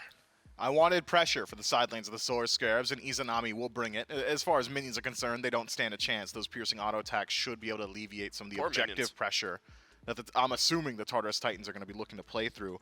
But Izanami, with some of the changes going into Season 9, has really fallen off those power rankings. Takes a little while to spool up. Really don't have the same ability to just box and lane that she once did. You're really reliant on the stim from that first ability to give you the opportunity to take those 1v1s. Doesn't have the same global presence that Chernobog does either, so could be that Cyclone Spin just looks to get active elsewhere on the map. But perfectly what you need from the Scarabs. You've got decent follow-up off of Initiation CC, Bastet, single target, pull someone in, get slammed by Dark Portal, all of a sudden you're stuck there and you've taken a whole lot of damage. Abduct, the exact same thing. Yu Huang Initiation, the exact same thing. So I like how Izanami fits into this draft what's the answer from the Tartarus Titans? They can try and draft something to put pressure onto Izanami themselves, or they can just try and play through that late game team fight and wait for the fact that Izanami's scaling isn't nearly as high as some of these other hunters that Stu has gone towards in the past, things like the Jingwei or the Olarun. So curious to see what the answer is from the Tartarus Titans. Ganesh, another pick that really does leverage that objective style play. Drop Dharmic Pillars onto a Gold Fury with a Circle Protection on its feet. I mean, objectives will fall down very quickly. And Kamazotz as pressure as well. It's a very layers pick. This is the Tartarus Titans going for a completely different pace of game. I'm expecting the Titans to try and win out early, which is generally where the Solar Scarabs have been thriving in this set. No, needed, because again, your point exactly, Myth. The Scarabs have been able to pull early leads. Just in game 1, Titans able to capitalize on a mistake and take the game. Kamazotz only really seen, it feels like, by layers. Not this phase at all, but no way. In the last phase has felt Let us rejoice like a layers in a new pick. beginning. Shiva ends up being the lock-in. Again, very, very low pick rate gods rolling through here in game 3, Myth. Haven't seen a lot of Iza, haven't seen a lot of Shiva, have seen 0 Kamazotz. But that one caught you by surprise. It did, because you're not saying Shiva jungle, so it's almost certainly Shiva in the solo lane. Yeah. He's got decent laning phase. Like it's pretty strong. His early has not been affected too much by the changes to him. Still has a great attack speed stem, good CC lockdown, so up against Osiris, you can kind of displace him off the wave, which would dissuade him from going towards that Death Toll style of build. Not that he's going for that either way. Warding Sigil seems to be the name of the game for SOT. But you are now all in on early game presence from the Solar Scarabs. I would be hard-pressed to come up with a god that falls off as hard as Shiva. Yep. Yeah, level 20, your healing all of a sudden is not so impactful around these team fights. Your ultimate is not allowed to be channeled for damage because it's at most, I believe, about 700, 800 damage if you're landing every single tick. And it takes you like 10 seconds to do it. When you're lined up against a hunter or a mage and you're trying to do that, I don't care how sick your dance moves are, you're probably going to get put into a hearse immediately afterwards. So it is an all-in presence from the early game on this Shiva, which could control the rotation path of Scream from the Solar Scarabs. If you know that one of your pieces falls off, you want to play around him while he's still strong, that could keep Scream over towards the solo side of the map, which is a concern just by nature of the objective focus of the Tartarus Titans. You've got Ganesh, who is playing in the dual lane, slams Gold Furies. You've got ESET doing the exact same thing. So if Scream is distracted on the right-hand side, could net some early objectives for the Titans. If that was very like Charlie Kelly with like the string map behind him. You Pepe Silvaing me, bro? Yeah. That's crazy. You were zoned in. The mechanics of the game flowing through you. Because I don't know, it's a very interesting composition from both of these teams, considering we have seen the exact same style of draft from them in both games 1 and 2. Yeah. Where now we're going at completely different paradigms on how they want to approach this match. I'm curious to see. Game 3, backs against the wall, both teams forced to adapt, and we got completely different looks. Part of me was going to say we have seen flexibility from both Shiva and Bastet in the past, but then I remember it's Scream playing Bastet, and that's like his god. Yeah, hard-pressed to take that one away from Scream. The importance of this match, I don't think, can be understated. The Solar Scarabs, over the last 8 months of Smite Pro games, the end of Season 8, the beginning of Season 9, have just gone to 3 against everyone. Can they finally convert that into a win over one of the top teams in the league? Tartarus Titans versus Solar Scarabs, game number 3. And in that game number 3, as Mifflin highlights, a completely different pacing for both these teams. We're looking for some early game scrapping out of Titans and out of the Scarabs, and we'll see which one of those comes out on top and can transition that to a mid or late game end. It's J-Mac, Trelly, and Doug one more time in game number 3, and that's not layers on Kamazotz, that's SOT on Kamazotz instead. Yeah, I see that, and I'm running the numbers in my head. Of course, Osiris has always had some viability in the jungle, and of course, Kamazotz has always had some viability in the solo, but this is SOT and this is layers, so the opposite definitely seemed true, but I'm interested to see what SOT does with the Kamazotz in solo, because it looks like you start in Tier 2 Soul Eater. Could be going for a late game starter item, or just rushing something after the fact. We'll have to see where he decides to go with the build, but it also means in this lane specifically, he's going to be able to have some fun times up against Scary D, who just went for the bluestone and probably a sovereignty rush, something like that. It's going to add another level of teamfight presence as well. Now we see the Yu Huang on the opposite side of the map. This time it's Baronic. Finally got one of the first players to bring it into the SPL, and we'll see how he can continue to reprise that pressure that he's been able to put up for that god. Some early pressure for SOT in that solo lane. You saw him getting the better end of the trade with Scary D, the bluestone that ticks on and keeps that minion aggro on the Shiva. And as Myth was mentioning on the desk, this Shiva's got to get something going early, because once that late game comes through, loses a little bit of value with that ultimate. Yeah, it does lose some value, but if you're just using Scary D as a backline diver and a CC bot, I don't think it's going to be a terrible sentiment to just get to the late game. You still have some great damage from your other characters. So I'm not saying, once you get to 20+ minutes, Scary D becomes useless, but I do agree. We'll lose a fair bit of value and wants to get active early. Layers is showing some sight onto that right side of the map at solo lane, but didn't really see a kill opportunity, didn't see any camps to invade, and will just decide to back off. Scream's gonna have a rough time up into Osiris, right? You don't. This Bastet pick wants to jump into squishies, jump out, that sort of thing. You're not gonna have too much confirmed damage onto a warrior-style jungle in the Osiris that Layers is piloting here. Probably, already has the Mannequin Scepter, a similar style of build that he's been playing for the early game. I don't think that'll be a hidden blade later on, but certainly could be. I mean, Layers has been trying some new stuff, and we saw how much damage he was able to output on the Rat's Oscar. I just think more of an auto-attack burn style would be a little bit better late game for the Osiris. Dash for dash trade out, maybe a kill on a Scary D, or maybe a return now onto SOT, who pushed a little too far in the lane. A leap in by SOT will not find the return damage, but Layers will find the return kill at the least. But it's the Solar Scarab solo laner who comes up with first blood. Yeah, and this is what I was talking about. Even after the kill, Scream's gonna have a rough time trying to fight into Layers. You could just try and stall this until a teleport comes through, and it looks like Layers will be able to steal that one away, even with the teleports from both of these solo laners. Scary D is going to be losing out on that blue buff, and it looks like Layers is still bullying, and even on the left side of the map, Aurora is trying to confirm the buff and did have the hog to do so. So much action happening all over the map right now, J-Mac. SOT comes back, is already put to half HP, but has his Soul Eater finished up and is starting to stack it away. So some extra sustain towards this Camazotz. SOT won't have to be too concerned about dealing with any of the damage that Scary D is able to output, especially with now Layers rotating over to help him pick up his blue buff. So health and mana sustain will be fine for SOT, but first blood going over to Scary D, at least a good start for the Scarabs. Yeah, I think making sure that Shiva has some presence in this lane. You can't really match the sustain, though, of a Camazotz, even without the Soul Eater. Just so much coming the way of this Camazotz in solo. As long as you're able to consistently get your Vampire Bat stack on the 2 for your passive, you're going to have some lifesteal on everything, and it looks like even right now has an XP lead over Scary D because of that blue buff being stolen away, whereas Scary D Solo Troll was allowed to get his blue buff, XP, things like that. It's going to make sure that the lane isn't that fun, but also I don't think there's too much kill potential for either of them, and Scary D just has a little bit of a concert over there in his own lane. Such a good skin for the Shiva, by the way. Most of these DJ skins have been pretty good, but for some reason, just the Shiva one in particular is real nice. I think it's the animation that he does for his global emote that just gets me. But I'm going off on a tangent more than anything else, just to bide a little bit of time.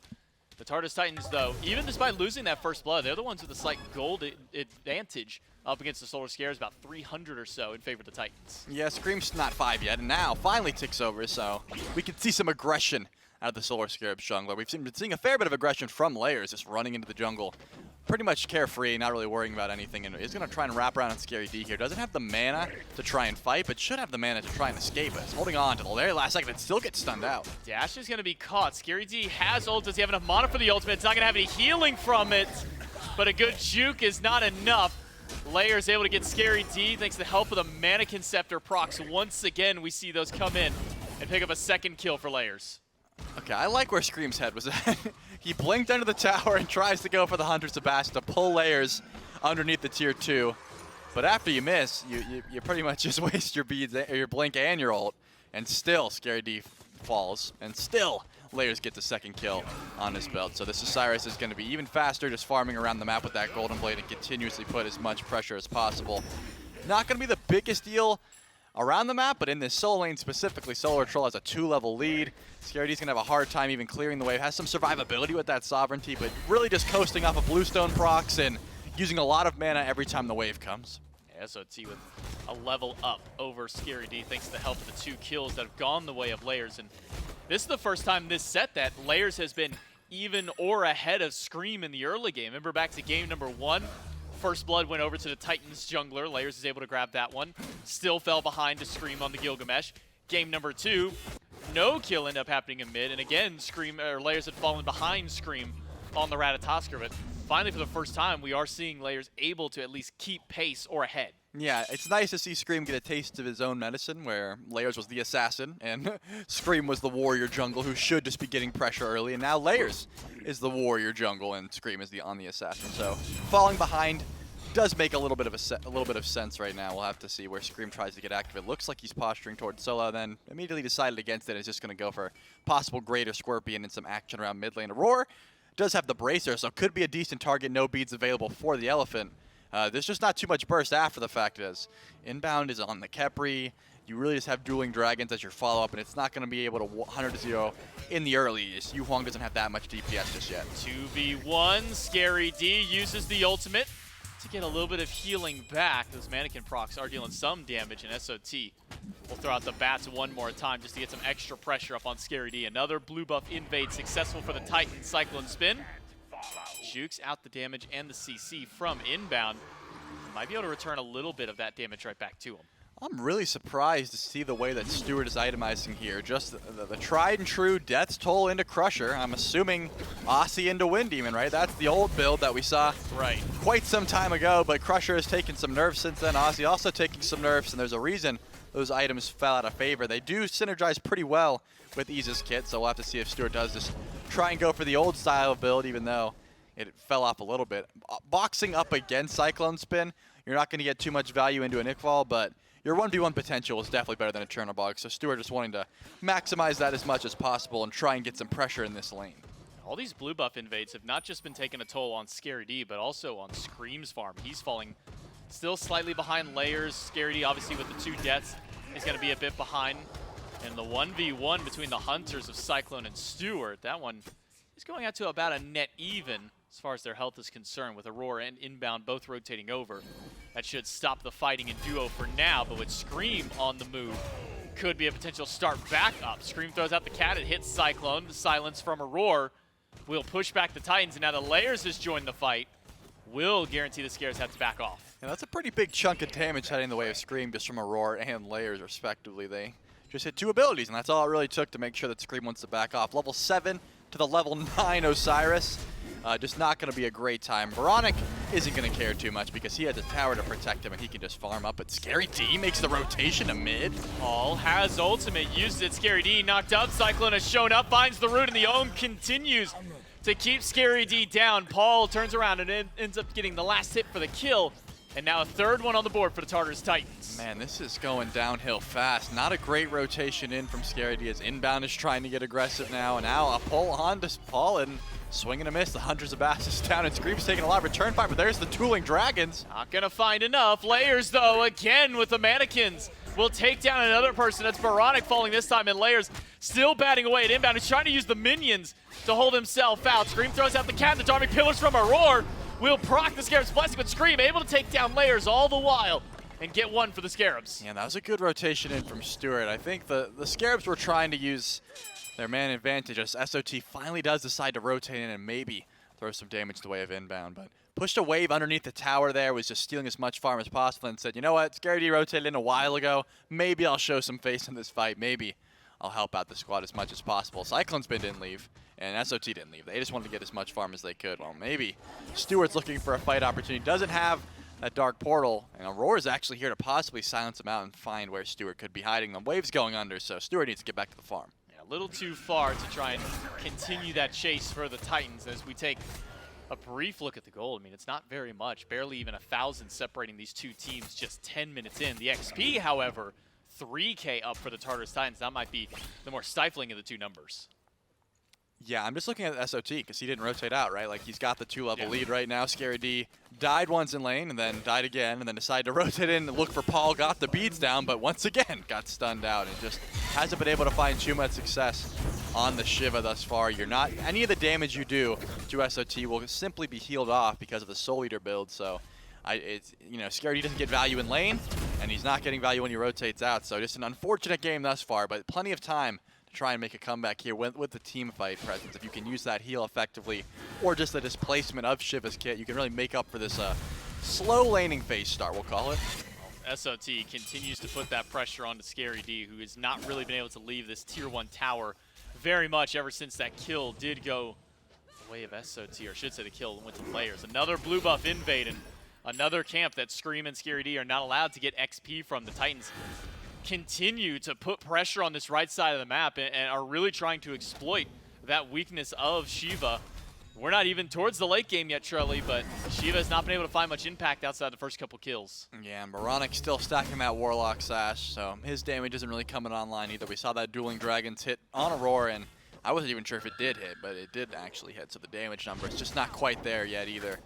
The Solar Scarabs are right to play it safe. You know, they're not trying to force anything just yet. Scream actually is looking at Cyclone Spin, trying to get aggressive on this side of the map, but probably just wants to stay underneath these towers, not get too re-aggressive. You know, Cyclone Spin on this Chernobog is no stranger to just playing as safe as possible. And now the support buff is being invaded here by Scream, because his jungle does not belong to him anymore. SOT and Layers have been pretty much dominating that side of the map. The left side, though, maybe Scream could find some presence and some buffs, things like that. Stewart is still continuing down that old style of build path. It is the Aussie. Finished up right after the Crusher, so not building into his crit just yet. Meanwhile, Cyclone Spin a little bit of gold away from being able to grab his crit. Just needs a moment to go back to base once this wave is done. And he'll have Iqbal plus Wind Demon to try and fight back up against Stewart. So Stewart's got some decent attack speed, has some decent damage, but now we'll be at the mercy of RNG with crit. The mercy of RNG. Yeah, I think that's what anyone really is when they're building this little of crit. Right? There's a chance that you could just crit every auto, or you just get none. So that's the benefit, and sometimes it's a risk versus reward situation. And I'll keep my eyes on those hunters when they do decide to rotate in, but Stewart just had to go with the traditional Crusher Aussie, so isn't going to have to match that damage just yet.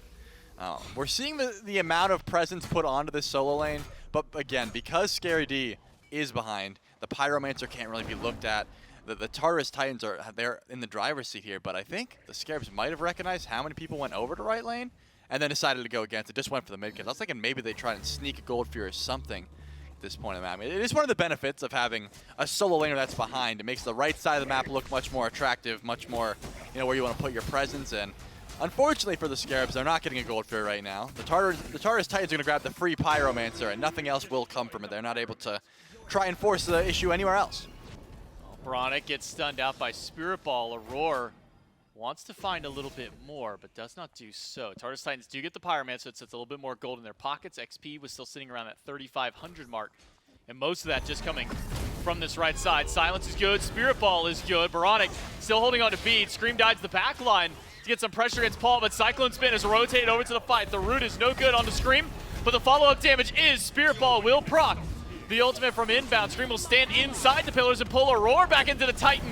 But unfortunately, it's Scream going down. Paul finds the long-range damage. Paul finds another Spirit Ball on Baronic and a root from Cyclone Spin to find 2. Paul is doing so much damage right now in the mid lane, and using that global presence, Cyclone Spin able to join the fight just in case there was going to be even more fight after the fact. It was a good Scarab's Blessing, but not enough to make sure that Scream gets out there. Finally picks up a beads. Would have been very helpful in that fight. Now Scream has him. Too little, too late. The Gold Fury is on the table, and there is no Glory Steal. There is no one even close. The Tartarus Titans will be able to grab this one for absolute free. Tartarus Titans grab another objective, add some gold to their pockets, 2,200 and 5,200 XP up, and it continues to spiral worse and worse for the Solar Scarabs. And maybe now some of the worries of the desk of this Solar Scarabs comp trying to scale to the late game of the Tartarus Titans. I mean, the early game is where all the conversation was. Who's going to get these early scraps? Who's going to get the early team fights, these early battles around these objectives? So far, it's been the Tartarus Titans between Paul and Aurora, and they haven't even, by the way, they haven't even had to use their ultimates to try and get one of them yet. Yeah, I think Myth dissected this draft from the start, said what needed to happen, what needed to be stopped, things like that, and exactly what he said is happening. You know, the Solar Troll and the Camazotz was able to find a lot of success on this early style assassin, even though Shiva's got a decent early as well. Whichever god gets ahead is able to really steal away a ton of farm on this side of the map. Layers has been playing off that, invading the blue buffs and things of that nature, and now Scary D really has to sit under tower the whole time. You know, even rotating out once, trying to get Paul's beads down was not worth it. No real magical defense built for anyone on the side of the Scarabs just yet, as breastplate for inbound and Scary D getting that Glad Shield Sov. So Paul is just doing so much damage as well. Scream used the ultimate, it picks up Layers, and it makes it a 2 versus 2 with inbound rotating over supports and junglers. But with Mannequins and with Golden Blade, I don't think those two want to group up against Layers. And with Baronic floating back into the fight, the Tartarus Titans will disperse for now, just keeping that pressure up in the jungle. I say that, but Aurora again tries to go for these dashes. Yeah, Aurora's here and could be in a little bit of trouble here. You've already highlighted how much shred Layers has, essentially a blender right now, where Cyclone Spin is going to ult all the way in, has a Deathbringer. Scary D is back, has the ultimate if he needs to heal the team up. Baronic uses his float one more time just to disengage the fight. Even Stewart making his way to the right side of the map. Cyclone Spin used his ultimate, but for now, both teams will disperse and get away from this fight. Yeah, I saw Cyclone rush that Deathbringer, so I thought him ulting into that fight would be a lot more impactful. You know, has a ton of crit chance already. For 16 minutes into the game, this is more than really anyone on the map should have. And got really lucky on that Scorpion. I think 3 crits in a row, which would have been disgusting if landing onto a carry, but just farming up, even though he did ult all the way over there, not going to find too much presence, as Stewart is matching a bit of that crit chance with the Wind Demon, but it's going to be a while before the, I can only assume, Silver Branch and a Deathbringer is purchased for Stewart. There's an option for Executioner as well if you're trying to shred for Scream, that sort of thing, but given the fact that Stewart's just reprising this old style of build, I have to imagine the Silver Branch or the Deathbringer is what's next. Yeah, meanwhile, Cyclone, as you highlighted, already 2 full crit items deep with that Deathbringer finished up. So the Tartarus Titans, a little over a 4K gold lead up over the Solar Scarabs, position that the Scarabs had in game number 2. The Titans were able to mitigate it for a little while, but the Solar Scarabs, once they had a hold on that lead, were never giving that one up over to the Tartarus Titans. We'll see if the Titans can at least hold that same level of parity up against the Scarabs here in game number 3. As we approach the 17.5 minute mark, 1 Pyro and 1 Gold Fury have gone down. Outside of that, most of this gold has just come from the Titans' kills and the farm they've gotten in the jungle besides that. SOT's build was looking so puzzling for a while because he had, you know, the second item or the third item Bumbas, and then he started building into the Kasari, and then he stopped and he was like, okay, I want tier 1 cloak, and then I was like, where's he gonna go from here? You know, there's so many different options as we see a little bit of a scrap near these mid camps spawning, and Scary D has made the rotation over to deal with this Trebuchet, and SOT is not showing any face on this side of the map. He's just going to continuously push in right as the matching Trebuchet is on the way, so both of these squads have some Trebuchets they want to deal with and not let any sort of towers come from these. For now, the Tartarus Titans one will just sit in the mid lane. SOT is going to deal with the one in right by standing there, and SOT will instead be the one trying to take a tower. Layers has shown up, and this could be a nice 2v1 for the Tartarus Titans up against Scary D, but for now the tier 1 tower is the eye of interest for Layers at least. They'll get the ultimate out of Scary D, and it's 2 on the left side to deal with Cyclone Spin. These Spirit Balls from Paul have just been chunking through the health bars, and so is the health bar. Scary D goes down, Cyclone joins the fight, and the Tartarus Titans get the kill, they get the Trebuchet, and they take the tier 1. You know, we were talking about the Robin ban. We were talking about the Frey and the AMC ban, but Cyclone Spin's able to play Chernobog every game Yeah, this I set. think that's the most criminal of all of them. And how many times have we seen that exact situation where Scary D's like, I'm alive, I can fight. What is happening over here? Fire Giant down to a quarter HP, and ultimate from Paul should more than secure that one. Cyclone Spin gets picked up by the Huntress of Bass, but Scream is losing the boxing match. Cyclone does not find the root. SOT does find the Screech and finds the Bat Out of Hell after another pick onto the Scarabs jungler. And maybe one on an inbound. He gets dunked on by Layers, gets the revive, but that's not going to save his life. Cyclone Spin finds the pick. Yeah, the global presence from Cyclone Spin every single game. There's been small moments, even the one where the Solar Scarabs won, where it was just where the Solar Scarabs found so much confidence in a fight, and then it was immediately taken away by the fact that Cyclone Spin can join at any moment. Third game in a row we've seen it, and you know, in game 2 it didn't work, so maybe that's why the Scarabs didn't put too much stock in banning it away. But once again, Cyclone Spin making a massive impact on this Chernobog, able to kill Scary D, and then say, hey, I've got a lot of crit. You guys want to go kill Fire Giant? And they were like, yeah, we could do that. And they did. Yep, and they did. They just took the Fire Giant right from under the noses of the Solar Scarab. Scream was not able to stop that one in time, and now add a Pyromancer to the pockets of the Tartarus Titans. This gold lead has spiraled out of control drastically in favor of the Tartarus Titans. 9,000 up, mitigated a little bit with this Oni Fury at the very least. The Scarabs are going to get some kind of consolation prize out of all of this by taking it down. Yeah, they get a little bit. I saw a small dip there, I think. Can you Yeah, I got a magnifying glass. Yeah, hold on. We need to get that one back out and check real quick. Yeah, I checked. There was a small little notch there in the favor of the Scarabs. Their team fight's not terrible. They're just missing a fair bit. As Cyclone flies in really just to be a menace. There's no one around. SOT's far away. Paul's far away. I don't even think they can catch them here. Cyclone just ults in for the heck of it. He's like, hey, I'm trying to take that tower later on. I'll just float to you guys because you can't kill me. I'm a level 20 Chernobog at this point. And maybe the Scarabs try and defend this tier 2. I don't think it's a great idea, but they are stepping up for it. Layers is not here, so it's 4 versus 5. Spirit Ball off the mark. And some good clear by Veronic will keep the minions out. Not a lot of damage thrown to the tier 2 tower by the Tartarus Titans. Spirit Ball again off the mark by Paul. Does not find Scary D, but Layers wrapping around the backside of the fight could maybe sway the tide towards the Tartarus Titans. But with a bracer drop, the Titans seem like they want to commit to this. Inbound dashes in, and that'll be the last thing that Inbound gets to do. The crits from Cyclone Spin are just too much. Scream and Scary D dash in and dash right back out, and SOT will dive right into the back line. Paul finds the kill on Scream. Layers gets Veronic, and Scary D in the middle of 4 will go down. It's a double kill for Layers, and who cares about the tower? So SOT wants the fight against Stewart, who will be able to dash back to his fountain and live only because there's a fountain there. There's still a Phoenix there as well, as Layers and SOT are trying to bully out Stewart. This Phoenix will go down, and Inbound's already back up because the level 12 Kep respawns in very quickly. So the 2-0 lane of the Solar Scarabs, all that's left to try and defend the Titan, and they are going for it. Can they just end it here is the question. We're only 22 minutes in. It's all 5 of the Titans, and Stewart and Inbound are not putting out enough damage or defense to slow this one down. The Tartarus Titans, a complete 180 from what we saw in games 1 and 2, will close this one out early. Inbound cannot defend. Stewart can't put out the damage. Scream will jump in, but it's just not enough. 22:39 is the final time on the clock for the Tartarus Titans to close out game 3 and take the set. I mean, those Spirit Balls from Paul, you highlighted it, I highlighted it, we both were talking about how much they were doing, but as soon as one of those hit, it was enough to start the engage. It spiraled a little bit out of control. Scary D thinks, hey, I'm defending a Trebuchet under my tier 1. Surely I'm going to be fine here. And Chernobog just flies in from across the map. Cyclone Spin says, hey, I just purchased a Deathbringer. You guys mind if I come and help? We kill Scary D. I don't want to walk all the way back to base. You want to do Fire Giant? Sure. And then after that, it was just pretty easy. Can't believe it, man. I can't believe that Cyclone got Chernobog 3 games in a row, was allowed to get it first pick every single time for the Tartarus Titans.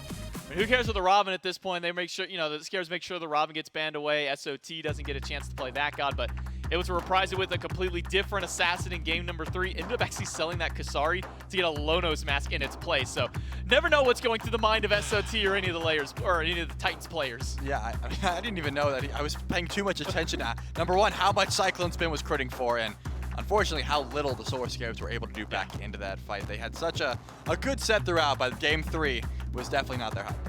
Game 3 was all about the early, and the early game win to the Tartarus Titans, and so does the set. That's it from us on the cast. We'll throw it over to Des to close the set out. Titans will start our week in their own week here this week in the SPL with a 2-1 win over the Scarabs. Was it that heart-pounding of a game, Myth? Was it that exciting? It ended so quick, man.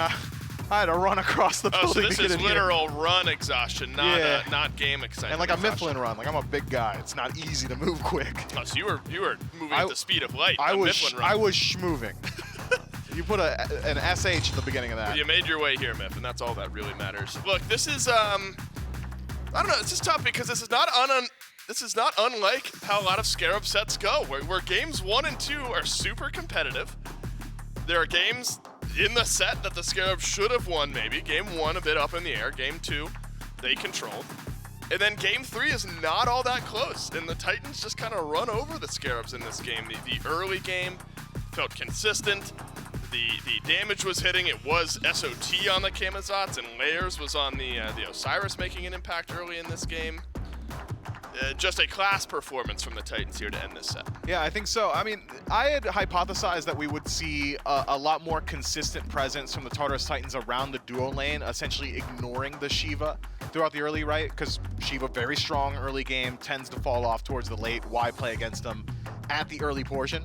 I hadn't taken into account the fact that the Tartarus Titans are a team that are very willing to bring the fight to the strong point of a composition and simply do it better. So Scary D, who was completely reliant on early pressure with this style of pick, had to contend with an Osiris and a Camazotz at the exact same time. Swap between the two.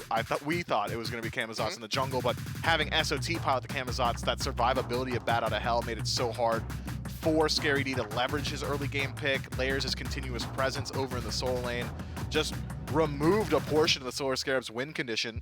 And what we had said was Scream will likely be forced to play around the solo more often than not so that he can Voltron up with Scary D.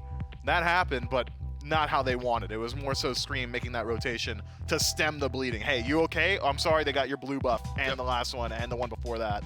I'm going to try my best to alleviate some of this pressure. And unfortunately, when you get vortexed like that, sucked into the pace of your enemy team, generally you're not allowed to play your own game, and if you're playing somebody else's game, they've got more experience at it. And so I don't know if after a set like this, I say like back to the drawing board for the Scarabs. Absolutely not. Because there was a lot that worked for the Solar Scarabs in games 1 and 2. That style of gameplay felt nicely paced for the Scarab squad.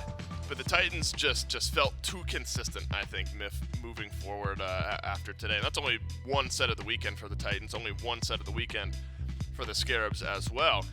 And this Titans team continues to kind of form new metas. I think that's really exciting to watch. The Camazotz with sort of the mitigation style build over in solo, Ratatosk jungle.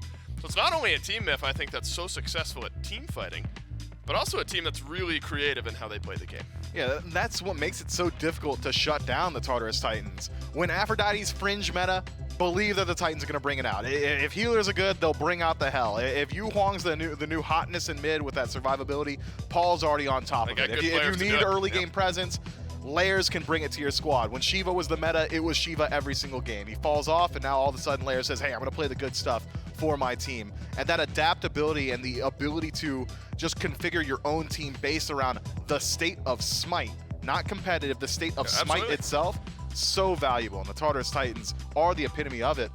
Once upon a time, that was the Atlantis Leviathans, but I feel like the Titans have taken that title. Yeah, right now, I mean, when you got players in each role that are as flexible as the Titans are, it opens you up to many different opportunities for play style. Jungler for the Tartarus Titans, Layers, has a good set, and he's also standing by with me for the post-game interview.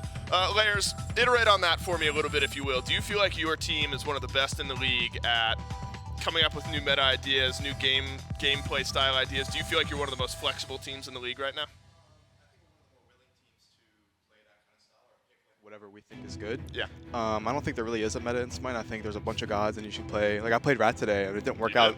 It didn't really work out. You got one win. But I tested it. We won one, but I really wasn't impactful. I kind of was just dying. But I was getting my damage off, so I guess that's just like the trade. Yeah, flexible, fun team to watch, though, to be sure. In your mind, what's the difference between games 1 and 2 and then 3? Because it felt like very competitive, very back and forth, kind of scrappy in 1 and 2, and then 3 kind of just ran them out. Do you think it's just a composition change or what? I think it was just like a draft change. Yeah. They were playing like the AMC and the Freya, and the only reason they were playing the Freya is because they had the AMC.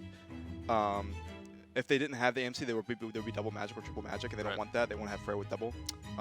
So we just had to change that up heading into the third game, and I think it was pretty clean from that point on. And kind of final thoughts. We figured it would be Osiris solo again for Sot, and then you would get your Camazotz in the jungle. What led to the swap there between those two? I was just like, I think Osiris is better here. Let me pick pressure, and we can like kind of dictate the solo side, and that's what happened. And it worked. So, yeah. It worked. It worked very well. You guys get the 2-1 win. Congrats on the win, and best of luck. I think tomorrow you guys play again. Yep, we play first set tomorrow. First set tomorrow. Yep. He knows better than I do. All right, Layers, congrats, and we'll see you tomorrow. Thank you. Appreciate it, man. Tartarus Titans start off their weekend with a 2-1 win, and hey, first set tomorrow. We'll see him back in action. And so Layers agrees here, Myth, with us, and he should be feeling good about the way that the team played today.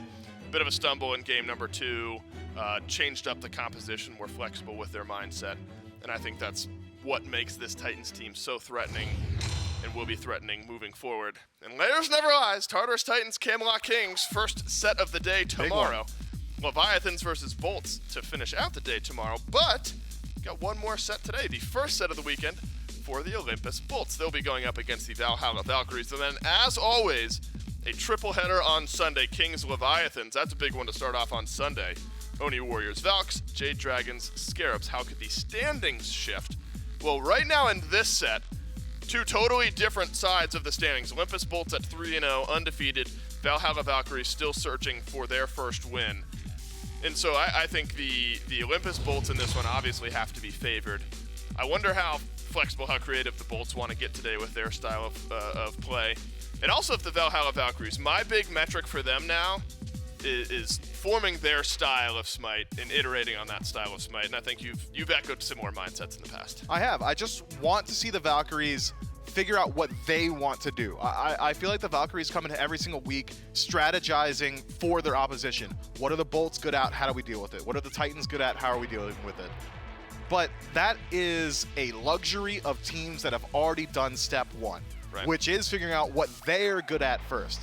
Once the Valkyries get there, that's when you add entropy. That's when you can start strategizing for your opposition. So just got to get that first foot down, yep, and then I think we're going to see a massive